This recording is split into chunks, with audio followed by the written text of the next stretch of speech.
I half jokingly made a deal with one of the co-owners of Sumerian Records back then. I was trying to lose a couple pounds, for the band. I'm looking up to, Mitch from Suicide Silence and all these guys. And I'm like, man, I could lose 10 or 20 pounds. I could be a better front man or whatever. And so one of the co-owners of Sumerian Records, Jeff Cohen, he said, I'll pay you. I think that back then it was a couple $1,000 if you lose 30 pounds. And I was like, all right, he's half joking, but he knows that if I lose the 30 pounds, I'm going to get this money, right? So, of course, I lose the 30 pounds, and I never mention anything about it. But one time we broke down on tour, and our transmission went out in the van, and that's like a major multi-$1,000 repair, 3, 4, 5,000, whatever it was. So at that point, that's when I made that phone call to Jeff Cohen, and time to cash in. We need a new transmission, baby. And he sent me his credit card number. Real quick before getting into today's episode, I just wanted to mention a few things. Going to do this as quick as possible, I promise.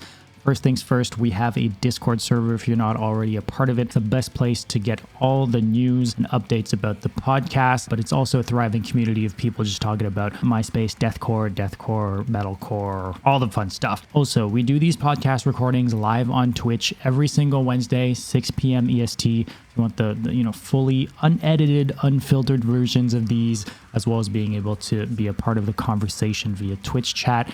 It's a fun time. Come check it out. Last thing I want to plug, we recently launched a Patreon. We finally did it. People have been asking us for a way to support the podcast, and this is our way to do so. So if you want behind the scenes posts, if you want to be the first to know about upcoming guests and events, if you want early access to episodes, if you don't want platform ads or no YouTube ads, stuff like that, Patreon is the way to do so. We also have a supporter-only Discord chat, as well as these group calls that Yan and I do every second Friday. So any of that interests you, or if you simply just want to support the podcast, I'll be leaving a link to the Patreon in the description below, as well as the Discord and the Twitch. So enough yapping. Thank you so much, and enjoy this episode.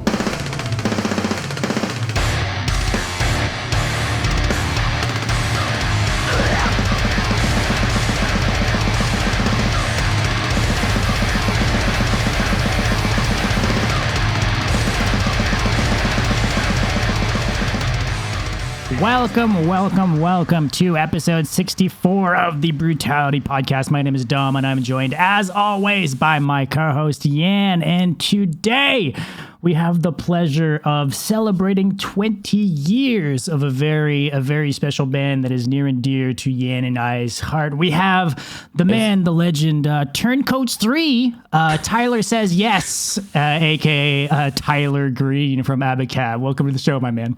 Thank you for having me. How are we doing? Turncoats 3. Wow. How'd you find that online? Well, I told you a little bit off stream of how I found that one, but yeah. All right. Fair enough. Yeah. Turncoats was my first band ever in middle school. The Turncoats. We were like a pop punk band. So that's crazy. But I guess I used it for my email for a long time. That's how you found it, right? Yes, sir. That was the good old AOL, I think, is what it was. Oh, wow. Yep. That was it. Really, every time I hear AOL, like am I crazy? Or you were talking about pop punk music, but like they were doing these AOL sessions back then, and it was like the big way of like hearing your favorite bands kind of live, but in the setting like that, like Blink all the time. Am I crazy? I think it was a thing for a while. Yeah, right? Yeah, it was, yeah. So I didn't have the internet when I was a kid, there was no internet in my house and stuff like that. So I was way behind on all the internet stuff and AOL. Like I had an AOL, but I had to go to like my girlfriend's house or the library or something like that to check my email or whatever it was back then. Yeah. The library was my thing too. Yeah. Yeah. I had the library and like using the library pass to gain 15 minutes access to the computer. Right. Or until they came out with Sidekicks, the cell phone sidekick, with the keyboard and email, and you could even go on your MySpace on that. That changed my life back then. So very fun. Yeah, man. Every time we talk about that, the only image I have is you were online playing like something like Counter-Strike or anything, and then your mom wants to go on the internet, and it's like you have to she wants to use the phone, and you have to disconnect for someone who the phone couldn't be used at the same time. And I have all these memories of like being kids and no, we're playing a game, stuff like that. Like it's so funny to think about that now. Like look at what we're doing right now. We're connected real time and talking with people, and back then you would search for something on Google and you had time to like go to the store and buy something. It takes 20 minutes to download one photo, right? Not even download, just to have it like appear on a website. Exactly. It would like gradually load. It was crazy. I'm gonna download a movie, so it's gonna be ready in 3 days, something like that. It's crazy. If it doesn't get disconnected. Could be. So we're old is the butter. We're showing our age right now. But I mean, look, speaking of things old. Speaking of old things, I guess I think it's cool that we get to do this today specifically because you were mentioning to me that it was 20 years officially to the day for the first ABACABB show. Yeah, to the day, years. December Can you believe it? 18th, 2004. We were probably right about this time preparing to go on stage for our first show ever. I was 17 years old, still in high school. It's wild to think that's 20 years ago today. So, and this was after we had already released, our first couple songs, and we were starting to get some buzz, and just that first show was just. We knew right away that something is special with this band, and more importantly with our whole scene. Back then we had a scene where like you could go to any local show you wanted, touring bands or not. It would be in VFWs or fire halls or at some crappy bar that used to be a bowling alley, that used to be a movie theater, and somehow every single show there was 150 of your friends or 200 of your friends there, and it's just something was so special about that, that from what I hear, it's even better now. The scene's even more massive. But back then it was all your friends. Everybody knew everybody. Just something was special. 20 years ago. So I don't know how to put it, but talking about that, like, is it crazy to you just the fact that you guys are still part of the conversation now? You know what I mean? Like you did something. So I know I'm skipping ahead, but since we're talking about the 20 years thing, is it like kind of wild to you that like even today it's like we're still talking, and we're a good example of that, by the way. I think we talked about ABACABB like multiple times on the podcast, and like it's an example that keeps coming back and whatnot, and that's why I wrote to you a long time ago to make like a video about you guys that I still want to make, by the way, on my channel, but it's that I have to make. But is it mind-blowing to you, like if you go back to those years, just starting out this band and just like what it could possibly be? Is it special to you that it's still important for people now? It is absolutely mind-blowing to me. I knew we had something special, and we toured and we did our thing, but I never would have thought that people would be talking about ABACABB 20 years later, especially back then. But even 15 years ago when we were, or however long it's been, 14 years ago when we were breaking up, even at that time, I thought for sure nobody's going to know about this band in 6 months. It's like it's just one of those things. So many bands and so many bands come and go. I'm amazed that one person is still talking about ABACABB to this day, let alone however many are. And we're still putting out a record 15 years later or 20 years later. Not new music, obviously, the re-releases, but and they're selling. The Sumerian Records one came out just a couple weeks ago, and it sold out in 3 hours or something, right? And I remember the post was like, I think there's still a few left, and then right after, correction, they're all gone. Sorry, guys. Yeah, and that was before anybody from the band even had a chance to post anything about it. That was just from Sumerian Records posting it. So that's just amazing to me. That's mind blowing. When I was a kid, I used to look up to so many bands, and I never would have thought that I'd be in a band that people were talking about 20 years later. It's just, to answer your question, it's absolutely mind blowing. And it's also crazy because the album, not to jump ahead, because knowing Dummy probably has tons of stuff that goes in your history before that, but Survivalist, to me, and I feel for a lot of people in the scene, are part of the, I don't know what to call it, but like we have classic albums, and like you have the Doom EP from Job for a Cowboy, you have the Cleansing for Suicide Silence, Dead in My Arms, Carnifex, and to me, forever, ABACABB, Survivalist is right there with all these classics, and Hell Followed With, to me, Proprioception is part of that, but like it's Whitechapel, This Is Exile, exactly, like all those albums, and to me, I don't know if you guys see it online with like the reception and people talking about it, but it's definitely part of it. I think it's fair to say that it's seen as a classic today, which I think it holds up. I think does. The production, maybe we could dive into that a little bit. I think the production of it,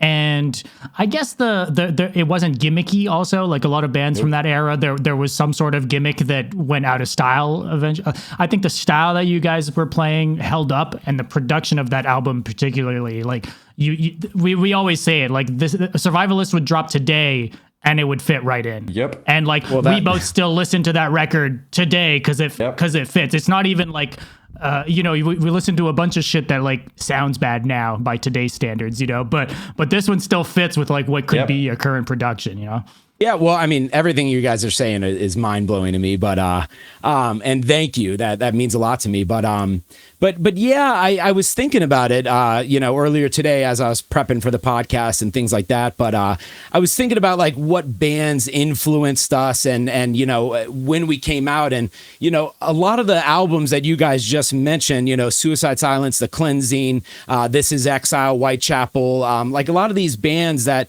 we think of, like starting deathcore and all that, all those records came out at like the same time, so none of us could influence each other, right? Like ABACABB's influences weren't Suicide Silence and Whitechapel, because their albums came out in 2008. We had already written our Survivalist and submitted it to Sumerian Records in 2008. It took several months or almost a year before it actually came out in 2009, but we had already written it, recorded it, and submitted it a year before. So when those big albums came out, Survivalist was already submitted. So we couldn't be influenced by some of those bands, and granted, some of those bands had albums and EPs or demos and stuff like that before their big break. But back then, as did you guys, though, and it was a pretty different style as well, right? I think, which is a testament to like not comp. You guys couldn't have been copying Whitechapel in 2005, right? Our first demos came out in 2004. 5 years before Survivalist. So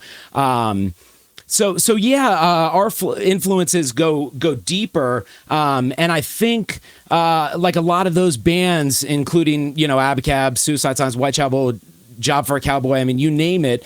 A lot of those bands were truly influenced by death metal bands and hardcore bands and some metalcore bands, and we were all trying to just mash it together and make it as heavy as possible, and like out came deathcore, and none of us knew what we were doing or knew that we were like, starting a new genre by any means. We were just trying to grab influences from those genres that existed, before deathcore was kind of a thing, so it's very interesting how it all kind of played out, and now granted, later in ABACABB's years, like we were influenced by Whitechapel and Suicide Silence and all these bands, but they were our peers at the time. We were all coming up together. I remember Suicide Silence's first show in Virginia. ABACABB opened up for them in the side room of this shitty bar, and it was insane,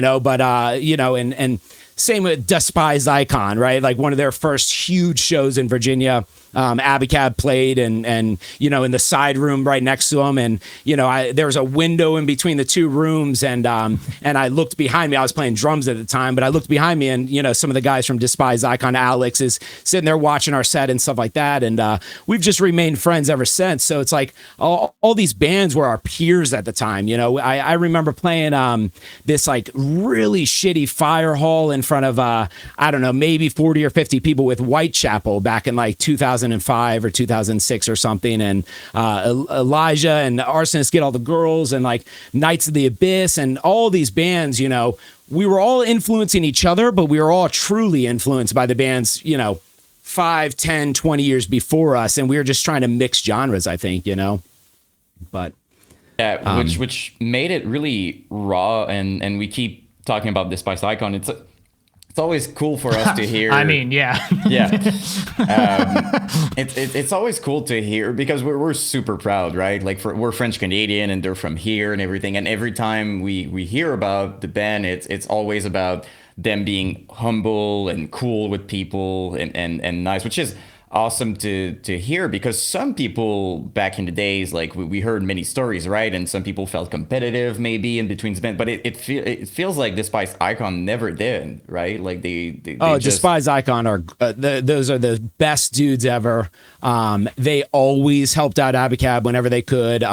They put us on one of the, you know, when they called it quits back in like 2010, they put us on their farewell show, you know, or maybe 2012. I was at because they did 2 farewell shows. You guys were on the first day. Yeah, I was Soda, at the last show, so you guys weren't on it. I was pissed. Yeah, they so Despised Icon, they always helped us out, and honestly, Despised Icon is one of ABACABB's influences, because they did release a lot of really good music before ABACABB ever released anything, you know. So we were listening to a lot of Despised Icon.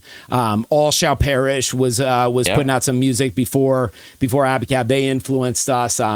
But I'd say some of our true influences back then, Glass Casket was a big influence for us.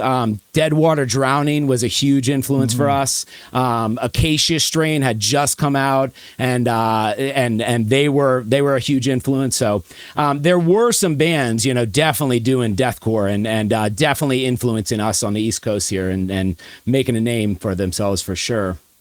When you look at some of the older material you guys were playing, though, it was a lot less of the kind of hardcore influenced ABACABB that we have on Survivalist, though. And I think that paints a different picture as well in terms of influences and stuff like that. You mentioned Despised Icon. They also early on were much more like influenced kind of by the grindcore-esque, you know, side of death metal.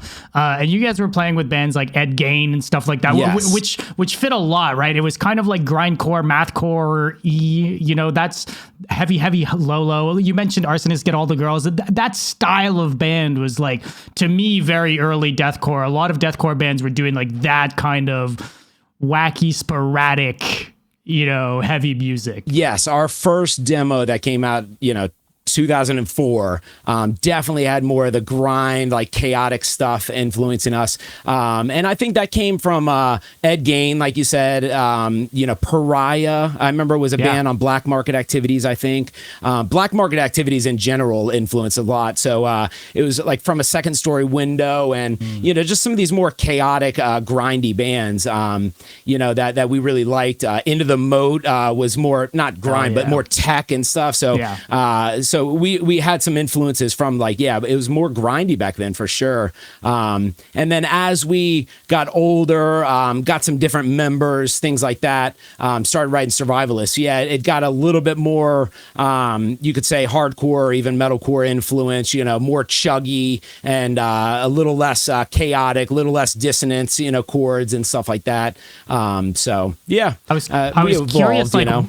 I was curious if you remember kind of any discussions or anything when it came to, because it was kind of, if you zoom out and you like take like a 2004 demo and then you listen to Survivalist, it kind of sounds like 2 different bands, right? Like, and then obviously like you were on drums, you moved to vocals, so just the vocals alone changed so much of the tone as well. Like, do you remember having these conversations about like that stylistic change over the years, or was it just because, you know, new member and that's how he wrote, or like I'm sure you'd still have conversations about wanting to maybe stay the same or not, you know? I'm curious. Yeah, that's a great question. because we had the same guitarist throughout all the music that we released. Was our guitarist was Dan Moody from the beginning, and he left the band a couple times throughout our career, and came back, as a couple different members did over time. But Dan Moody left for the final time right before Survivalist came out. But he wrote Survivalist with us, and he wrote all the material with us before that. So all the stuff with me on drums, it would be me and him writing the music. Obviously, our vocalist at the time, Steve Dan, he would write the lyrics and the vocals and stuff. And then, but that only lasted for that like a year and a half, like 04, like late 04 to early 06 was the only time where we had our original vocalist Steve Dan and me on drums, and we only wrote those 5 songs that came out, the first 5 songs that we just re-released, and so back then, we were 17 years old, we were still learning, our instruments, let alone, how to kind of, what genre we want to be or what we want to sound like. We didn't know any of that. We were just kind of like mashing it together. And there's a couple parts of those early 5-song demos that, you could listen to parts of 21 Gun Salute and it's like chaotic and grindy and blast beats and all kinds of crazy shit. And then you'll listen to like Multiple Stab Wound. It's like, it sounds like straight metalcore, like almost As I Lay Dying metalcore, or Dead to Fall, straight chuggy breakdowns and stuff. So I think like the early demos, we just didn't know like what we really wanted to be. Yeah, we were still trying to experiment and figure it all out. And we were still all getting better at our instruments. But once I switched the vocals, and we got a new drummer, Dan Moody was still in the band and is still writing with us. And that's when we started releasing new music with me on vocals. And if you listen to those songs, it's Articulation and Devastation and Demise, like that first demo that we came out with in 06 with me on vocals. At that point, you can still hear a little bit more chaotic, a little bit more like fast stuff and a little bit like shorter breakdowns, it'd be a breakdown for a second and then go back into a blast beat or something. And then by 08, we were really starting to find our sound when we released Regression and Destruction. By then we were like, all right, this is what we're doing, and that was probably late 2007, early 2008 when we released those 2 songs. So, and those were like the first 2 songs that were going to be like Survivalist, We ended up putting on the 06 songs, Articulation and Devastation and Demise, but Regression and Destruction were the first 2 songs for Survivalist where we were like, this is what the album is, cohesively going to sound like. Yeah, like this is the sound. This is what we want to do. Let's make more like this type thing. Correct, yeah. Just a quick break to talk to you guys about the sponsor of today's episode, Indie Merch Store. Today we're going to be talking about a tour that was recently announced. Shadow of Intent, Signs of the Swarm, and Disembodied Tyrant just announced a tour with Chelsea Grin in March and April. Grab your tickets today before they sell out, because they will for sure. This is a banger of a tour, but also snag merch from Shadow of Intent, Signs of the Swarm, and Disembodied Tyrant at indiemerchstore.com. All 3 of the bands have brand new merch lines in stock and shipping now. And on top of that, if you use code BRUTALITY at checkout, you guys can save yourselves a 10% off. So again, thank you so much to Indie Merch Store for sponsoring this episode. And now back to the show. I found this earlier today and I wasn't aware of this. I saw like I think it was like on Pure Volume. It was like the last thing that had been written was like in 07, and it was like, we're not a band anymore. We're done. But this was an 07 post. We broke up a couple times. Right. Because I know you were in another band kind of like at the same time around that time too, right? On vocals, no less, right? Yeah. So the way it kind of worked,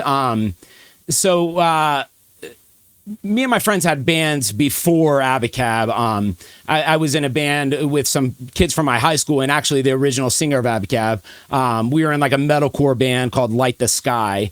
We would play some shows, and I ran into Dan Moody from ABACABB and Jason Malhoid from ABACABB back then. They were playing for a band called Letters from Madeira. We played a show together in some kid's basement. They called it Bruce's basement. He would have shows there, you know. We ran into each other, and it just kind of clung, you know, like it just, me, Jason, and Dan were just like, all right, we need to play music together. They needed a drummer, so I started playing drums for them, and that was the original ABACABB, was me, Jason, and Dan Moody, you know, playing for this band. And I left my old local band with Steve Dan to go join Letters from Madeira. So I always knew Steve Dan was the sickest vocalist in the world, you know? And so I always wanted to get him back in my band. And me and Steve Dan were the ones that kind of thought of the name ABACABB. It didn't fit the band we were playing in back then. The band we were playing in back then sounded more like Alexis on Fire or something, you know? I don't even know how to describe it. It was just very... not ABACABB, so it just didn't fit. And so Letters from Madeira broke up. Me and Dan Moody and Jason started ABACABB, and I immediately pulled Steve Dan in, right? So pulled Steve Dan in, and that's what the lineup for those first 5 songs, you know, and we just took off from there. Started doing like the weekend tours and all that stuff. But we were still in high school. So once we started getting to the age of graduation, that really made some members of the band think about, like, what am I doing? Am I playing in this shitty metal band that is playing shitty bars in front of 0 people and just loving life? Or am I going to go to college? Am I going to get a job? Are my parents going to force me to go to college, go into the military? I mean, you name it. You know, members have quit for every freaking reason. But yeah, we got to like late 2005, early 2006, and Steve Dan said he was going to go to college, you know, after he graduated in 06, you know, he was going to college. So we had decided that the band was going to break up. Like we just weren't going to do it anymore. We're not going to do it without Steve Dan, you know, he's the vocalist. So I started a side project. I wanted to do vocals anyway, and some of my friends already were playing drums and, you know, stuff like that. So I was like, all right, I'll do vocals, you know. So I actually ended up starting a band with the drummer of Force Fed Broken Glass. I don't know if you guys remember that like band from Virginia way back in the day. And whose guitarist ended up joining ABACABB, Jeff. That was his original band as well. But yeah, we started this band called Aortic Consumption, and I was on vocals. And we actually played a show with ABACABB. We played ABACABB's, what was that? Supposed to be ABACABB's last show, with me on drums. You know, it was going to be ABACABB's last show, and Aortic Consumption opened up the show with me on vocals. And so yeah, that was the deal. We were breaking up. It was kind of like breaking up, and that was your new project. That was your I was just going to go do something else. Yeah. Because I had to play music. I just loved playing music so much. And so I don't know what exactly happened, but a few months went by. I think what happened is we got offered the tour with Thumbscrew. We had met those guys at like a local show. They were on tour. We had met them. They were playing in like Virginia or something, and we had just always kept in touch. And so some point after our last show, we got hit up by Thumbscrew. They wanted to take us out on tour the summer of 06, like right after we announced our breakup, you know. And I was already doing vocals, and so I think I went to Dan Moody, you know, our guitarist of ABACABB at the time, and said, hey, what do you think about me doing vocals, you know, and us just like continuing to do this, you know. We already have a good start. We already have like a little fan base. We've already done a little small tours. Like, let's just do it. Let's just keep it going. So we did. We got a new drummer, and you know, which was actually, it's all a big revolving door of members throughout the years. The drummer that replaced me was the drummer that I replaced in Letters from Madeira. So the band before ABACABB, he was the drummer that I replaced, and then he replaced me in ABACABB, and so yeah. but members kept falling out. Like members just like those early days of touring, man. I'm sure you guys have heard stories or experienced them yourself, right?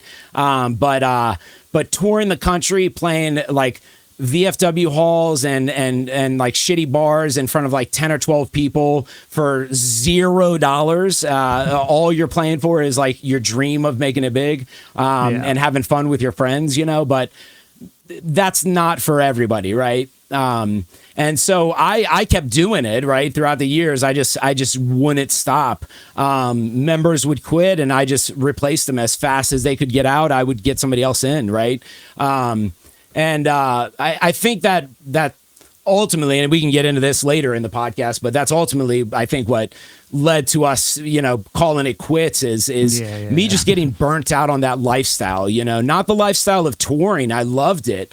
The lifestyle of like replacing people and always trying to convince people to stay in the band, and like always like, committing to tours and not knowing if your bass player is going to be in the band when the time comes. That stress must be fucking insane. And all that comes with like equipment and all that stuff too. And then the financial side, right? Like everybody wants to make money, but nobody wants to shell it out, right? So it's tough when you're touring the country and you're not making anything. All you're doing is creating debt, So when it comes time to end the tour or end the year or whatever it is, and everybody's like, all right, so how much money do we make? And I'm like, negative 20,000. So how much you got? Like, everybody's like, all right, well, I don't want to do this anymore, Which honestly, the next tour is going to pay for it. It's a rough life, Which honestly is understandable, though. From an outsider point of view, it's like, oh my God, they should have, that person should have stayed in that band. But like, you never know unless you're there, and a lot of factors are coming in. Like you have to find a job that you can just leave for months and come back and then work. If you find that, you crash in people places most of the time, because that's kind of the best way to survive. It's called Survivalist and stuff, but like it's just one of those things where if you never did it, it seems like the party life and the fun life and and you're making money. When I was 15, I keep saying that, but I was looking at my favorite bands, and in my mind, they all lived in mansions and making the life, and everything was everybody had like big tour boss, and it was like I thought the same thing. Bring me the horizon style, right? For everybody type thing. Like that was my vision, because like every update you would see back then would be kind of a vlog and like Suicide Silence bus, or like in Bring Me the Horizon bus, or a Muir bus. So you're just like, oh my God. The only people that could afford videographers to come on with them, they had the buses too. Yeah, exactly. Those are the only videos you were seeing. In Melkor, Devoris Preda, bands like that. So in my mind, did you remember? So in my mind, I was like, all those bands are thriving, but what I didn't know is, you guys are a good example, or I Declare War, or like Suffocate, and all those amazing bands. We toured with all of them, yeah. And I'll tell you what, we were lucky if we were getting $10 a day, That's per crazy, diem, each. Most of the tours, I remember honestly, like our beginning tours, like 2006, 7 with Thumbscrew, with Blood Comes Cleansing. Some of these early tours, we were giving ourselves $2 or $3 per diems a day each. Each member would get $3. Hey, that went a little longer at Wendy's or McDonald's than it does today. I'll say that much. We lived off the dollar menu, You can buy a straw maybe today. We would all go to the dollar menu. Yeah, we'd go to Wendy's or Taco Bell or McDonald's or whatever it is, and we'd all have our favorite thing off the dollar menu. And when we thought we made it, like when we did our headlining tour, we gave ourselves $20 each per person. And we were like, oh my God. And we're going to get like 10 hotels this tour. Like, that's freaking crazy. That's $21 meals a day. Yeah. It was insane when we bumped our per diem up to $20 a day. We thought we were millionaires, yeah, you still can't survive off $20 a day. And even back in those days, we were lucky if the promoter fed us or anything. You hear about catering and bands getting all this food and alcohol and stuff like that. Not here. We had to like physically chase down the promoters. Like we've been in like high speed pursuits, like following a promoter to their grandma's house to borrow $100 from their grandma just to pay us, for the night. Like we were lucky if we were getting our guarantee, let alone any food. And the guarantee back then was $50 or $100 or something, But when we thought we made it, we were making $200 a night. We're like, fuck yes, we're rock stars. We're rock stars now. But you would think though, and I know it's coming from like an outside perspective and a naive perspective, but it's just, you would think that the moment that you sign, at the very least, your food, like you don't have to worry about eating and you're because like I'm gonna give you like an example. If I would go and work up to the north and they would have to relocate me and everything, they would make sure that I eat, that I have a place to stay and everything, right? So you would think that if you're signed, not only you're going somewhere, but you're always switching places. You're never in the same place. You're exhausted. You're on the road and everything. You would think that it would come with at least basic needs like food and stuff like that, right? So it's kind of, if you think about it, it's kind of crazy. But so I got a couple of things on that, right? Like one, you can't hope that your record label is going to pay your bills, right? Like that's when you make less money than before. That largely depends on your deal, right? Like, so Sumerian Records was amazing to us, right? But we were also one of the first wave of bands assigned. Yeah. Like I think we might have been within the first 5 or 6 bands assigned to the label. Definitely the first 10, and probably the first 10 releases. Maybe I'd have to go back and look, but only because they were very smart and strategic about their releases, especially back then, So even though we submitted our album, a year before it came out, they were strategic and smart about when it released. So yeah, we were within the first 10 bands or releases, but we took such little amount of money for everything that we saw royalties like almost right away, because we took $3,000 when we signed to Sumerian. They gave us $3,000, and to record our album and all of that, and we made it work, thank God. Sean Small, and we can get into the production of Survivalist and who recorded it and all of that. But he recorded it for $3,000 and we made it work. And so we paid back our label like right away. Now granted, way back then there was more. They bought some merch for us and like there was other things to recoup. Yeah. But you hear about some of these bands that signed to like Victory or any of the major labels, and you hear about some of them getting like hundreds of thousands of dollars between their recording budget, their videos, their X, Y, and Z, and it'll take forever to sell enough copies, and also on top of all that, they get such a small percentage from their album sales to even pay back that. So they're getting like 10% of from their sales or whatever they get, whatever their split is, and that 10% has to pay off hundreds of thousands of dollars. So it'll never happen. ABACABB, we had like a 50-50 split, or it might have been 55-45 or something, but it was pretty darn close to 50-50 split. And we only took $3,000, and I half jokingly made a deal with one of the co-owners of Sumerian Records back then. I was trying to lose a couple pounds, for the band. I'm looking up to Mitch from Suicide Silence and all these guys, and I'm like, man, I could lose 10 or 20 pounds. I could be a better front man or whatever. And so the old, not old owner, one of the co-owners of Sumerian Records, Jeff Cohen, he said, I'll pay you. I think back then it was a couple $1,000. If you lose 30 pounds. And I was like, all right, he's half joking, but he's but he knows that if I lose the 30 pounds, I'm going to get this money, right? So of course I lose the 30 pounds.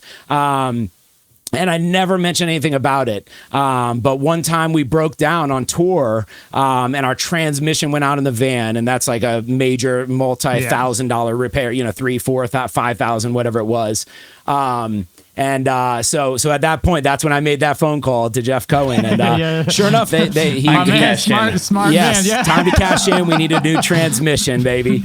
And he sent me his credit card number. You know, didn't think twice about it. So Sumerian was always amazing to us. But as far as tour support, which is the original topic of this, tour support, I mean, some labels would offer tour support, and I'm sure if Sumerian Records, if we ever needed the money, just like we did when we needed the transmission, if I ever needed money for the band, then they would have sent us money. But all of that's recoupable, right? Exactly. So we never did. So tour support was not even a question. As long as we made enough to get to the show tomorrow, then we're freaking rock stars, baby. Let's go.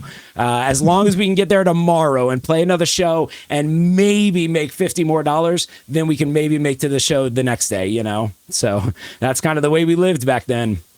No, yeah, that was the reality. And if I may, because you mentioned Mitch, and I keep bringing up Mitch, and I think I talk about it all the time, but you mentioned playing with them in their very early days, right?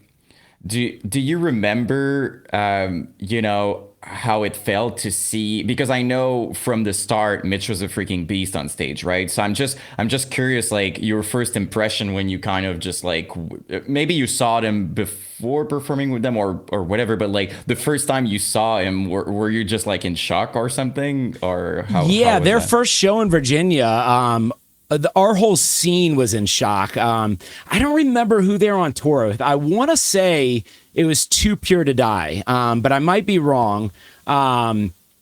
But yeah, it had to have been 06 or something like that. But yeah, their first show in Virginia, I remember me and all my friends, all the local bands, everybody was just like, holy shit. You know, they were just so heavy.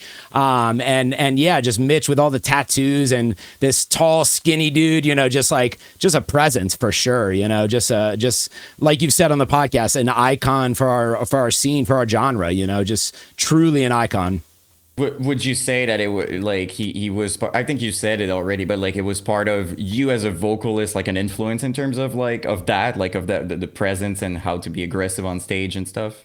Later on, he had some influence on me over for stage presence, I'd say. Okay. For sure. You know, just his way of just looking so big. You know, he would like do these body bangs where he'd hold out his arms and like this wingspan, you know, and just like these huge body bangs. You know, I definitely say that I probably did the wingspan body bang a couple times on stage. You'd probably find it on some videos.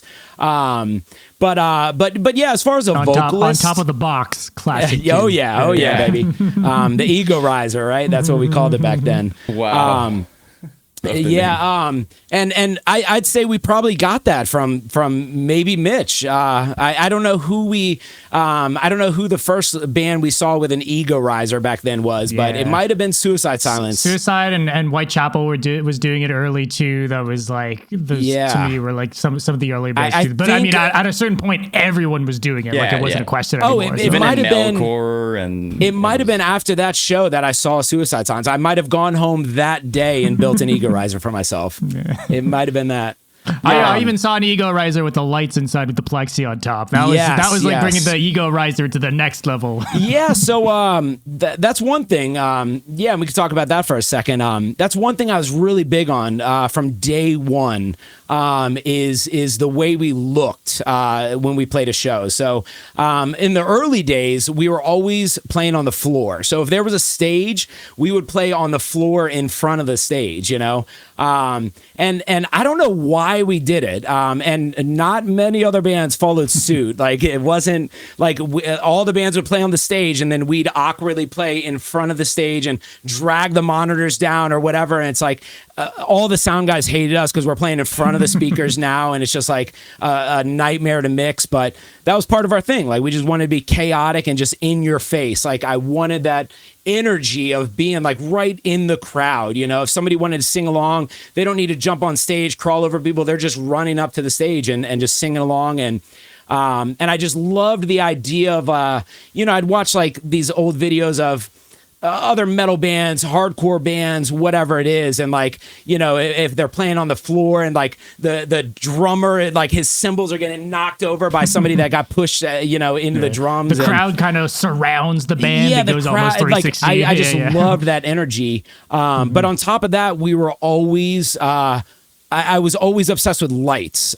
So from our first show ever, 20 years ago today, we always had lights. It started with, we would just go to Home Depot and buy a bunch of floodlights, and then some of these like, you know, construction lights and put red bulbs in them. So we always had like red lights and some floodlights facing the audience and stuff. It wasn't warm enough on stage for you. You just needed the construction lights on top of it. We blew power all the time because we got all of our amps, all the sound. And then on top of that, we're plugging in, you know, 20,000 watts of floodlights for no reason, you know?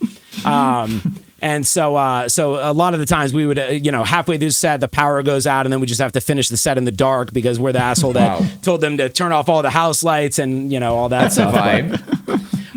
But yeah, I was obsessed with like the way we looked right from the get-go. And, you know, there was a time during Survivalist when we were touring and, you know, we all dressed in a certain, you know, way. We all bought the same shoes and the same pants, the same shirt. And, you know, we practiced our stage moves and, you know, just so like I was so obsessed with the image and just the way we looked. But it is when important, you came though. to a show, you know. It is important though, it's because like super important. A lot of people back then would be like, "Oh no, we don't." But it is important because like the name is it's a show. Like, yeah, actually, it's a show. Of course, the music is important, but the image you're gonna have when you come back home is the performance, is how they were. And we were talking about Mitch earlier, right? And I'm not saying he was also amazing in terms of how he sounded, but what people still remember to this day is the presence, the moves, and everything. So it goes to show that it does matter. Like, if you never pay attention to how you look live, maybe you think you look amazing with certain moves and stuff like that, and then you look at it and you're like, oh, that's not the effect I wanted to give at all. So I feel, and even I'm talking about vocalist, but I would say every single position, of course, on drum, you might be a little more limited, but those drummers who went all in would stand out, and it was another way to stand out. And you would see these basses just, it felt like they were not even playing because they were moving so much, but it's part... It is something that matters, because to me, watching a deathcore band like not moving at all, it's weird. It's weird a little bit, right? Yeah, feels like yeah. You don't feel your own and the sound, you know. Like for most of the time that we were touring, we toured with 2 8x10s for bass, you know, one on each side of the drummer, and then 2 full stacks, you know. And we were just all about like just being loud and heavy, you know. And I remember we played our CD release show for Survivalist. We were actually on our way out to join the Crush 'Em All tour with Veil of Maya and After the Burial. But we tried to book a couple shows to get us out there because we were coming from Virginia, and the tour started in Denver, Colorado, I think was the first day. So we had to drive, you know, halfway across the country, and we booked a house show. I don't even know where it came from, but we booked a house show in Kansas, and it was on our CD release day of of Survivalist, and so we just rocked it. But you know, we were playing in some kids. It was an apartment. First of all, on the second floor. And so it's like a 1-bedroom apartment, and we're set up in this kid's living room, you know, and the kitchen and the dining room's like connected and stuff, and it's like an open floor plan. And we still bring in our full stacks and our 2 8x10s and all that shit. That's the only way it's going to sound good, right? That's the only way to do it. You don't have you know? like that. Exactly. Yeah. And there was, you know, 100 people packed into a room that can only fit, you know, 20, if that. And we're jumping, you know, during the breakdown and stuff, we're jumping, and the whole floor, we can feel it sagging. And our full stacks are like tilting because like the floor is like sinking in, and it was just crazy, you know. But but we just had to have the lights. We had lights at that show. We had our full stacks, you know, and we were in our outfits, and you know, we had our stage moves, and it's like, it doesn't matter if we're playing a house show in Kansas, you know, or you know, Warped Tour in Montreal. It's like, it doesn't matter. We are playing the same show. You know, irony. Mindset. That's a really good mindset to have in general. So sorry, Dunn, but it's just, I saw, you know, you came in freaking Drummondville once. I don't know if you remember it. It's a small city that close to Montreal. Okay, and you guys played like it was like a full stack up show in Montreal and stuff like that. So you had the mindset of like, no matter where we are, it's gonna sound heavy as ball. It's gonna be crazy, you know, which is something I respect a lot. Sorry, Dom, that was our little Canadian tour we did with Godfalls and As They Turn from Praise. Godfalls had the ego risers with the lights. I don't know if they had them at that point, but they for sure had them after that. I don't remember if they had the ego risers or not, but yeah, those were some fun days, because you know, we had this weird connection with Canada from the first time we came up there on the Crush 'Em All tour. We just automatically just felt we just loved it. I don't know how to explain it. There was, you know, the people in Canada are just obsessed with music, obsessed with heavy music. They just love buying merch, and we just fell in love with Canada. So yeah, we try to get up there as much as possible. And I've seen you state Montreal as like your favorite city. Yeah. Oh, really? Yeah. Oh, that's cool. And our guiturist Jeff Durfee, I mean, he moved to Montreal. He likes it so much, you know, and he's, you know, basically married to a girl from Montreal now, you know, not actually married, but dating forever. To be fair, he's less here than he is on the road now, but that is true. He does have a place here. Yeah. He's the road dog of the band. I mean, he's toured. He hasn't stopped. You know, he joined the band in 2008, right before Survivalist came out, and he has not stopped touring since that tour. You know, I think that was the Tony Danza Tap Dance Extravaganza tour that we did. That was his first tour on guitar, and I don't think he's taken any time off since then. That's, you know, wild. He toured with Suffocate after ABACABB, and he toured with Murder, Death, Kill. Yep. And now he drives for a catering company. So they do all the catering for huge artists like Mariah Carey, or, you know. He was out with like Doja Cat all year. Like, sure, insane shit. Red Hot Chili Peppers, Godsmack. I mean, whoever it is, he drives the chefs. So, but he also tours trucking with together for a bit, right? What's up? You guys were trucking together for a bit? Yeah. So I was an over the road trucker for a couple years, and I had the option to bring whoever I wanted with me. So for one of my trips, I brought Jeff. Absolutely, and he was still driving full time, but he didn't have a CDL or anything. And this was a Class A tractor trailer, CDL truck, and so he was like, I want to try driving. I'm like, all right, great, let's wait till we get to like Arizona or something like that, and you're driving, baby. So he drove like 10 hours one day or something, totally illegally, but Jeff's like my best friend. He was the best man in my wedding a few months ago. Jeff's my guy, but yeah, he's never stopped. He won't stop, and he also still drives for bands. It's just few and far between, because the catering company, obviously pays pretty well and stuff. But he drove for Despised Icon recently. Right, and he drove Slaughter to Prevail earlier this year too on the Manson tour, I think. Okay. Yeah. Okay, we kept mentioning the Crush 'Em All tour. We mentioned it a few times. And we were talking about like production and stuff like that. And I have to say, I was at the Montreal date of that tour, and the thing that really fucking stood out to me, and I felt that for all three of the bands, and then I didn't know if it was a Sumerian Records thing. I don't know if it was like the technology at that point. We're like getting into the era of Axe Effects and all this stuff, but every single band on that tour, you guys included, sounded like guitar tones sounded exactly like on the CD. Was that like just amps, or was that like a Kemper Axe Effects type thing with the profile from the album? Like, do you remember any of that? So for ABACABB, it would have just been our amps. Yeah. Oh yeah, dude, I was mind blown how it sounded identical to the album.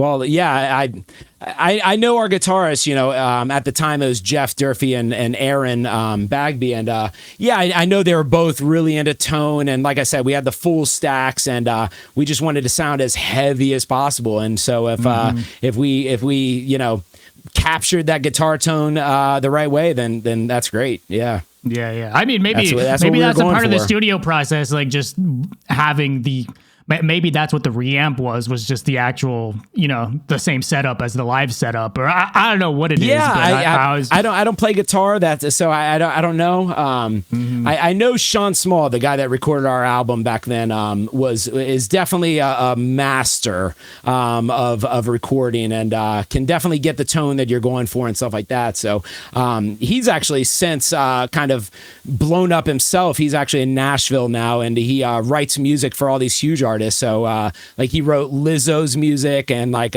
Jason Derulo and or Keith Urban, you name it. Like he's writing big shit now, and the metal producer to pop songwriting pipeline is real. They all do it. It's wild, yeah.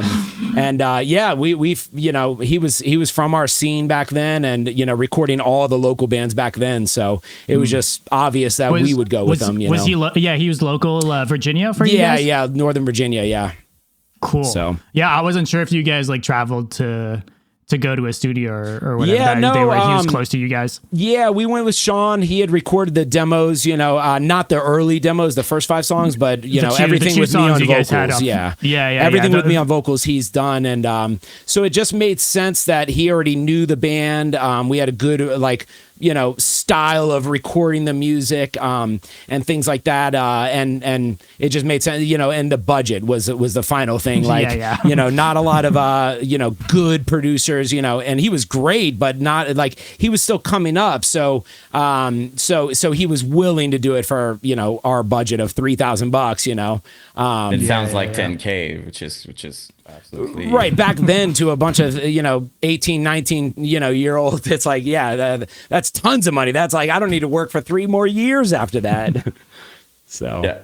Makes a lot of sense. We're talking about vocals, though. I would be curious if you want to talk about that a little bit, because question I love to ask is, because it sounds angry. Like I feel like part of ABACABB, appeal is how angry it sounds, like how pissed off, like it's full of emotion, every single line. Like, was there kind of a mindset before recording, some sort of ritual you would do before, or something like to put yourself in, or just the music itself was enough? Did you need to be alone? Like I love to know how you would get in the zone, if that makes sense. Yeah, good question. For me, when I wrote lyrics, I always tried to draw from like the most devastating things, even if they didn't even happen to me, right? Like there's certain songs like Regression, it's the last line is "You are fucking dead to me," and it talks about you selfish bitch, how could you do this to me, and all these different things. And back then people would be like, who is Regression? Who is she? Who is she? Am I ever gonna meet Regression? They would just call her by that nickname, and I don't know if I ever said this to anybody, but it's like Regression wasn't a real person. There was no actual person. It was more of me diving into a potential outcome from a relationship or something, right? And maybe even me diving into like my childhood, and things like that.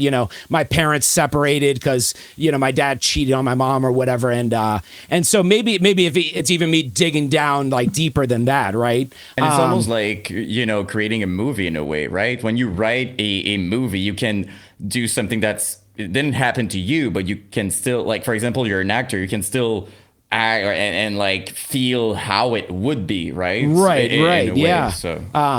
And then like Infection on Survivalist, that song's about like the world ending and like this plague taking over and which is ironic that COVID ended up happening, but when I wrote Infection, I was actually inspired by, I think it was 2012, the world was going to end, like December 20th, 2012 or something.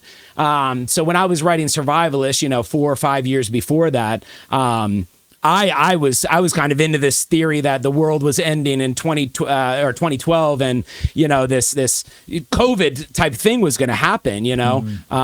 So it didn't, obviously, and we're all still here. But you didn't learn from Y2K, it seems.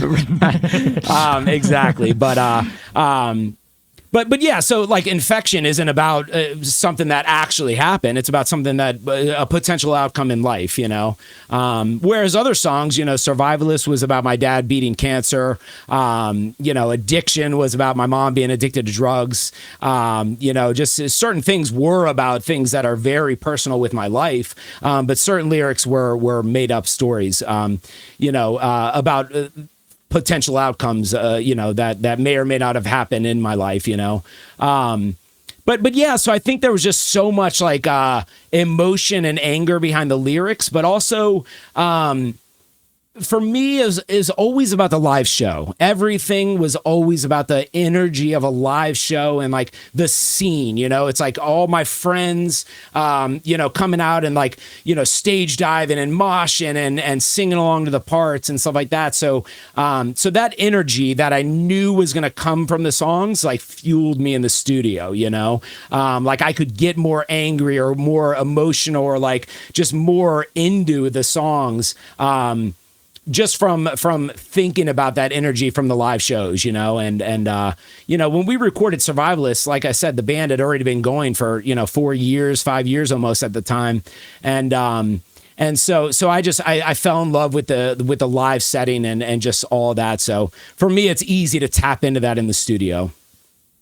Okay. It's particular though, like it's one thing to say that, that you tap into the live show, but it is inherently like a really different experience to try and tap into that when not in the show setting, like in a studio, because you're hearing it differently. It's you hear yourself too much, not enough. It's like a whole other. You're with other people. You don't necessarily have the same adrenaline. It's like there's all these weird things that can happen that can kind of take you out of it, right? Yeah, and Sean Small back then lived in his dad's basement, or his stepdad's basement or something in a townhouse, So we're, I'm down there with a few of my best friends, on the sofa, and like, Sean just at the computer. He's like, after I just scream my freaking head off, my face is all red. I'm spitting across the room. I'm like fired up and then he's like, all right, you want to try that again?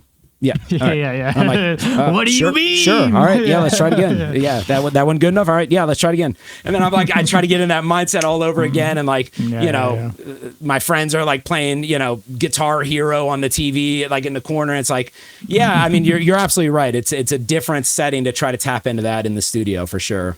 And it's very important because that's what people are gonna hear, and that's when you release something, it needs to be like perfect, it needs to be impressive and stuff like that. But yeah, I love asking that. Did you ever, when you were touring, did you have any tour that like maybe it was difficult with your voice, or was it always okay every single show for you, like never had any problem? So I would blow out my voice at the beginning of almost every single tour. Okay. To where I like for the first week, I wouldn't even, like, in some cases, a lot of times I wouldn't even be able to talk at all. Like I had no voice. So when I tried to talk, it would sound like literally nothing would come out. But for some reason, that really only affected my high screams, right? So, I don't know much about vocals or the right different techniques or any of that shit. But for me, it would only make me lose my high range. So I could still go up on stage and scream like my low, powerful scream. and even with no voice. So like I couldn't talk to the crowd in between songs in some cases, you know, and I wouldn't talk to anybody in the van or anything. There was a couple tours where like, you know, I would like pass out Post-it notes and stuff like, you know, hey, let's stop for, I gotta go pee here. So, you know, I'd pass it up to the driver and stuff because I needed to let my voice rest. But yeah, something about it. I would blow out my voice at the beginning of every single tour. No matter what, like I would practice every day, all day for 2 weeks leading up to tour. We would practice so hard, you know, at our drummer's basement. You know, I would do tons of warm up techniques, drink throat coat. I mean, you name it, I was trying it, but I would blow out my voice at the beginning of every tour. It's like it's something about the live energy and we never played with in-ears, you know, like. You know, no bands of our caliber played with in-ears back then. Now it seems like, you know, every single local band and their brothers do. But but back then, in-ears weren't a thing. So it's like, I think it was something about me not being able to hear myself. And just, I think it all goes back to the energy of the live show. You know, I've got to, I'm there, I'm in the moment. There's all these people here. Like, I've got to project. I've got to like just push 110%. I've got to win over this crowd. And I would just blow out my voice. And then once it comes back, you know, a few days or a week later, and then it's stronger than ever for the rest of the tour. Don't have any issues, you know. I did get really sick on a couple tours. One tour I got pneumonia with Blood Comes Cleansing tour, and I actually spent the night in a hospital with like a breathing tube down my throat and stuff. But I played a show, went to the hospital. I sat in the hospital all night. Woke up the next day. We went to the venue and I played another show. Like I just needed that time to recover. So my band was at like a hotel. I'm just in the hospital recovering. You know, you're lucky that wasn't in Canada. Because you would have waited at the hospital for 18 hours before getting it tube down your throat. Yeah. you would have missed the next show. Yeah. Yeah. Yeah, no, and with Blood Comes Cleansing prayed for me and all that stuff. They brought me in the van. The day after I went to the hospital, they called me in their van and you know, they all huddled and we all like touched our heads or something, you know, held just this huddle and they spent, I don't know, it was probably 30 minutes that they were like praying for me, you know, and it was, you know, I'm not religious. I grew up going to church when I was a kid, but, you know, by middle school, me and my whole family were out of really everything. I really didn't have too much parental supervision after middle school, but if any, but yeah, like I never was religious or anything like that. So them pulling me into the van, but I never was like, you know, praise the devil or, you know, I just didn't give a fuck, you know, and I still don't. I don't give a fuck about religion, politics, sports, you know, I don't do any of that shit. And so back then, they brought me in the van and they healed me. I'm pretty sure they healed me. So whether you're religious or not, with Blood Comes Cleansing, those dudes did something in that van and I got better like almost right away. That's crazy though. I also got antibiotics and shit, but they did something in that van for sure. I'll stick by it. That's cool though. Yeah, it's and again, another thing about touring that people don't think or don't, you know, talk about. Sometimes they're gonna say like, oh, I saw that band, vocalist was in, and they're talking about it, but like they forget that sometimes people get sick. There's other stuff happening. You lose your voice and stuff like that, right? So it's crazy because the experience you're gonna give is gonna be the memory of that person. But like for a band, you did so many shows. It's an impossible ask to be 100%. There were so many times where we all got sick. I remember this one time, and it's funny. I wrote down a bunch of like tour stories in case you guys wanted to get into some shit. You would actually, but so far I've told all these stories that aren't on my notes, right? But yeah, one time our bassist Stefan, he got so sick. And he just sat up in the van. We were driving, you know, and we had this like bed in the back of our shitty van where, you know, like the driver and the passenger, they had the captain's seats. There was a little bench and then the rest was a bed, you know. So at any given point, 2 or 3 people were back on the bed trying to get some rest, you know. And he was back there because he was real sick, and just out of the blue, he just like shot up, and he was like, pull over, pull over, pull over, pull over. And so we, I skid off onto the shoulder, and he just jumps out, and he's just, all he's wearing is underwear because he was just like had a fever, and he's just so hot and sweating and shit. He literally pulled down his pants. So he's just standing on the shoulder of the highway. Cars are flying by 90 miles an hour, He just pulls down his pants. He's completely naked on the side of the highway. He just bends over and starts throwing up. And he, at the same time, and I hope your viewers aren't too grossed out, but at the same time, he spreads his ass and just starts shitting out the other end. So he's throwing up out one end, shitting out the other. And that goes on for, a little bit. And then finally just stands up, and he's just like covered in sweat. He's just like, and he just like grabs his dick and he just starts pissing, It's like, holy shit, you just had to get it all out of your system, and it had to happen now, But he was just so sick, like he just had to get it all out, and he didn't give a fuck that he's butt-ass naked on the side of a major highway, pissing, shitting, and throwing up at the exact same time, It was either that or in the van, so we'll take it. I remember times where we had to have like trash cans on stage, and we're like walking behind the guitar full stacks, and throwing up in a trash can like mid-set and stuff, that's something that a lot of people don't talk about, and I feel like I don't know, man. My opinion is that humanity as a whole is just getting too soft, right? Everybody's just fucking way too soft these days, and I feel like nowadays a lot of these same bands, and I'm not gonna, I don't even listen to like a lot of the new bands, so I'm not going to name names, obviously, but a lot of newer bands, like I feel like would cancel a show for not even half the shit that most of the bands from our era have gone through, one thing or another, it's like breakdowns in the van, and sleeping. I think Jan mentioned earlier, sleeping at random people's houses and stuff, during the early days. I rather stay. I would be the one to stay in the van because I rather not deal with whatever the 50-50 chance of it being a chill vibe or not at the person's back then, house. You used to have to call spots, so if you're like, if you want to sleep in the van, you got to call that spot, like, yo, I get back bench or whatever, before you even go to the house, right? So because we were all about calling shit,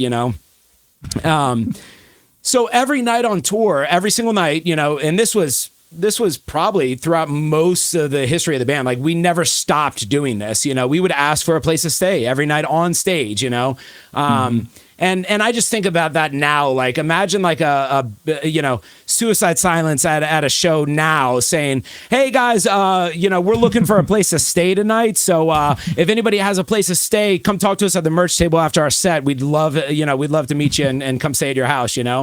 But we did that every single night of tour, from beginning to end. We would do that, and that's where we stayed most nights. We would go to some random person's house, and it was very hit or miss. Some of the places, like we stayed at this one kid's, like his parents had this mansion in like outside of like Salt Lake City, Utah. And it was amazing, and his parents were out of town, and with the refrigerator stocked, and we're cooking food, and everybody has their own bathroom and shower and own bed, and but then you show up at some places and it's like a freaking crack house or whatever, and it's like there's just tons of people there, and there's shit everywhere, and like it's a hoarder scene, and oh my god, That's the main thing to me, was like a lot of the times getting to someone's place, it was also again, kind of a 50-50% chance of if people were seeing that as an opportunity to throw a party at their place at the same time, but all you really wanted to do was to go to bed. Most of the time you're forced into this thing. You're like, they're turning into a party. Yo, ABACABB's coming over. Everybody come over after the show. And you nailed it. We all want to go to sleep. We got a show tomorrow in freaking Montana that we got to drive 12 hours to, We should be driving right now, actually, you know? And it's like, instead we're sleeping on your shit floor. But yeah, those times, you know, it's like we're going to somebody's house and we're already calling, yo, I got the sofa, I got the master bedroom, I got this, you know, if there's a guest bed, I got the guest bed, you know. We don't even know where we're going. We're already calling shit that might not exist, you know. So if you wanted to sleep in the van, it was a commitment because you might show up at somebody's mansion and have a nice bed, and it's like, yo, you called the freaking van, like you're sleeping in the van, bitch, you know. And you cannot really be like, is your house great? Like you cannot ask. No, yes, that's it. Yeah, it's an awkward conversation. Struggle. Exactly. Do you have pictures of your I wish, man. you know, It's even more awkward when you bathrooms? tell them you're leaving, you know, when you tell them like, yo, I'm so sorry, but we're not staying here. Like, we're going to go sleep in a parking lot at Walmart. And they're like, no, you know, you can stay. And we're like, no, I swear, I'd rather sleep on an air mattress on the ground at Walmart, you know? And the thing is, it's they're fans, right? Yeah. Like they look up to you, or they dig your music or and stuff they want like to that. smoke weed with you or whatever. Right. They, you know, you feel they like bought you're a bunch of disappointing the beer people. and shit. Yeah, It's like, man, I'm just so tired and I'm sore and I lost my voice. And it's like, I just want to go to sleep, you know? There was times where we slept. As you show them the Post-it saying you're leaving. There was times where we slept, you know, we spent countless nights in the parking lot of Walmart, but for a couple times we actually went into Walmart, and I remember, I think it was like the Thumbscrew tour or maybe the With Blood Comes Cleansing Thumbscrew tour, but those early years, you know, 06, 07, I used to go to like a 24-hour Walmart, and you can go like down the pillow aisle and you can like like slide in on the shelf behind the pillows, you know, and you can just sleep back there. So we would just sleep like till the morning, and we'd all be on our own aisle behind some shit. We'd go to the camping section and grab a sleeping bag, and, you know, we'd make a bed like on a shelf in an actual Walmart, you know, and like, God forbid somebody at 3 a.m. comes to buy that pillow and pulls out and there's a human back there, you know? But yeah, we would sleep anywhere. I'd sleep on the roof of the van, because it'd be too hot in the van. And if you sleep on the ground outside, then you got to worry about ants and shit like getting all over you. So I'd sleep on the roof of our trailer, roof of our van. We made bunk beds in our trailer at one point. So yeah, we've seen it all as far as in the trailer. That's fucking rough, dude. Oh yeah. That's like just, yeah. Cause there's no air. You're just like, and you know, yeah, sure, you can leave the door open, but that's a whole other... We bought a propane heater and everything so we could sleep in our trailer in the winter. So we would set up the propane heater and we'd sleep in there in the winter. Is that not slightly like dangerous? Like you could die from that sort of thing? Propane and... for sure. Absolutely. Okay. Absolutely. Yeah, we used to sleep in the trailer while we were driving down the road in some cases, that's insane. you know, because there just wasn't an open bed in the van. So I was like, fuck it, I'm too tired. I'm sleeping in the trailer. Like, you guys can keep trucking, you know, but if I call you and say, let me out, you better stop and let me out. Yeah, because the thing is, I'm sure the suspension was great in there. It must have been awesome. Man. It sounds crazy, but like what people don't understand is you reach a level of tiredness that you don't care anymore. You're just like, I don't care. Like, it's like your body's telling you you don't have a choice, and in the next hour you're sleeping. You're gonna be sleeping. So you're at the point of just like survival. You're just like, I don't care.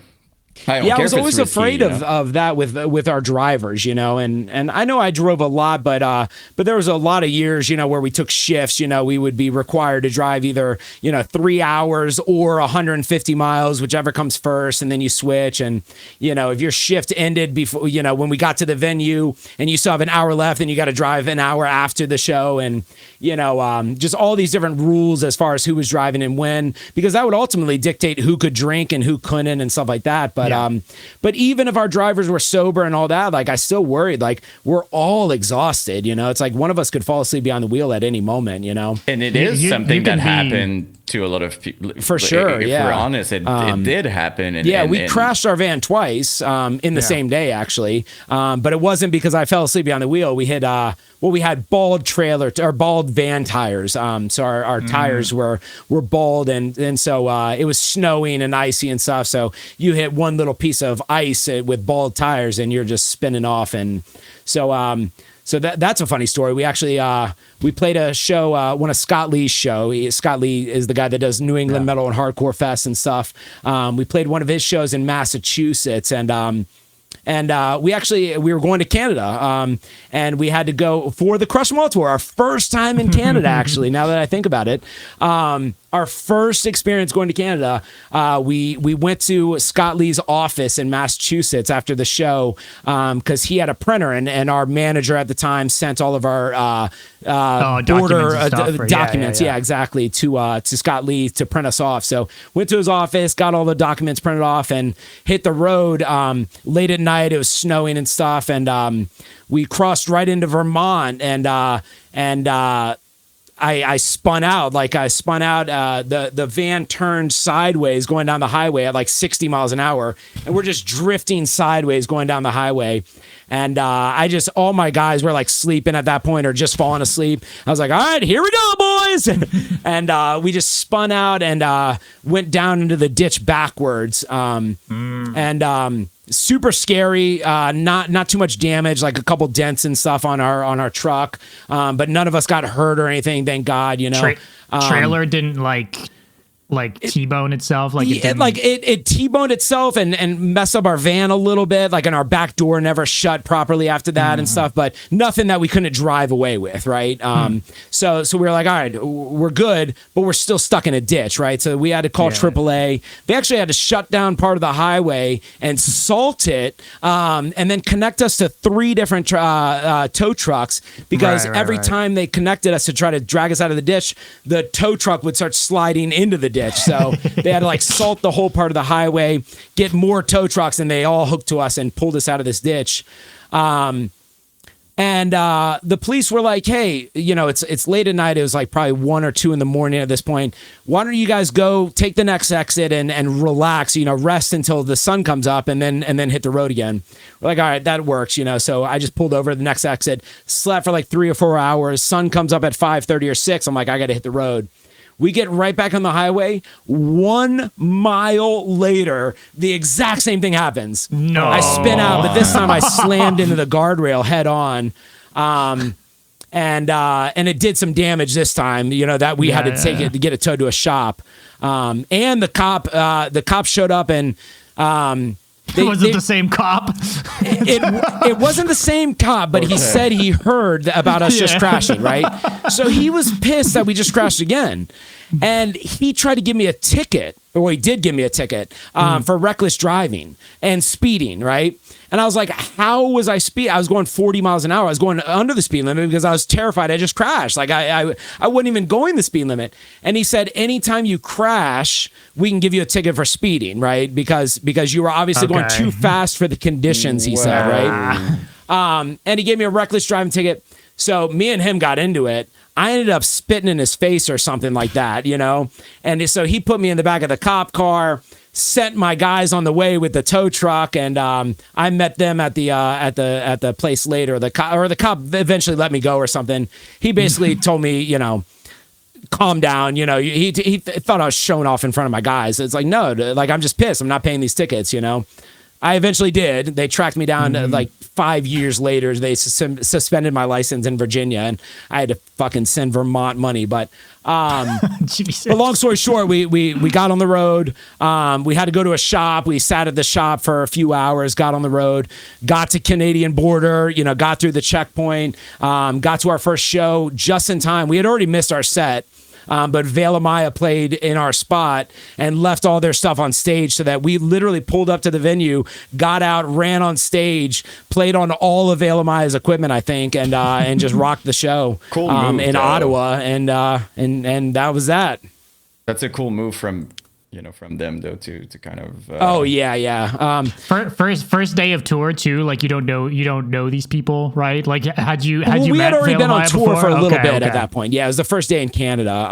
Right. Okay. Makes sense. but yeah, when you're on tour with bands, in most cases, in most of my cases at least, I can't speak for other people, but the bands you're on tour with become like your brothers. Like they're your family. Like you will do anything for the other bands. Like it really becomes you guys against the world, like nothing else matters. We are a tour package and we're getting through this tour, it's everything we just talked about in the past little bit, like the struggles of being on the road. Like that creates a bond between other people that are experiencing the exact same thing, There's a mutual day in, respect day for out, sure. right? Yeah, you yeah. know?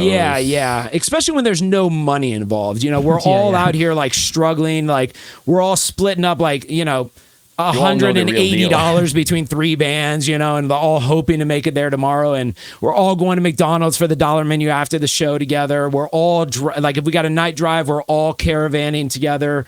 And it's just, you become like really close to the bands you tour with. And not to mention if you toured them more than once, we've got bands like, Molotov Solution, For the Fallen Dreams, Dr. Acula. There's a bunch of bands that we've toured with so many times that it's like, they're our brothers, forever. I love asking that.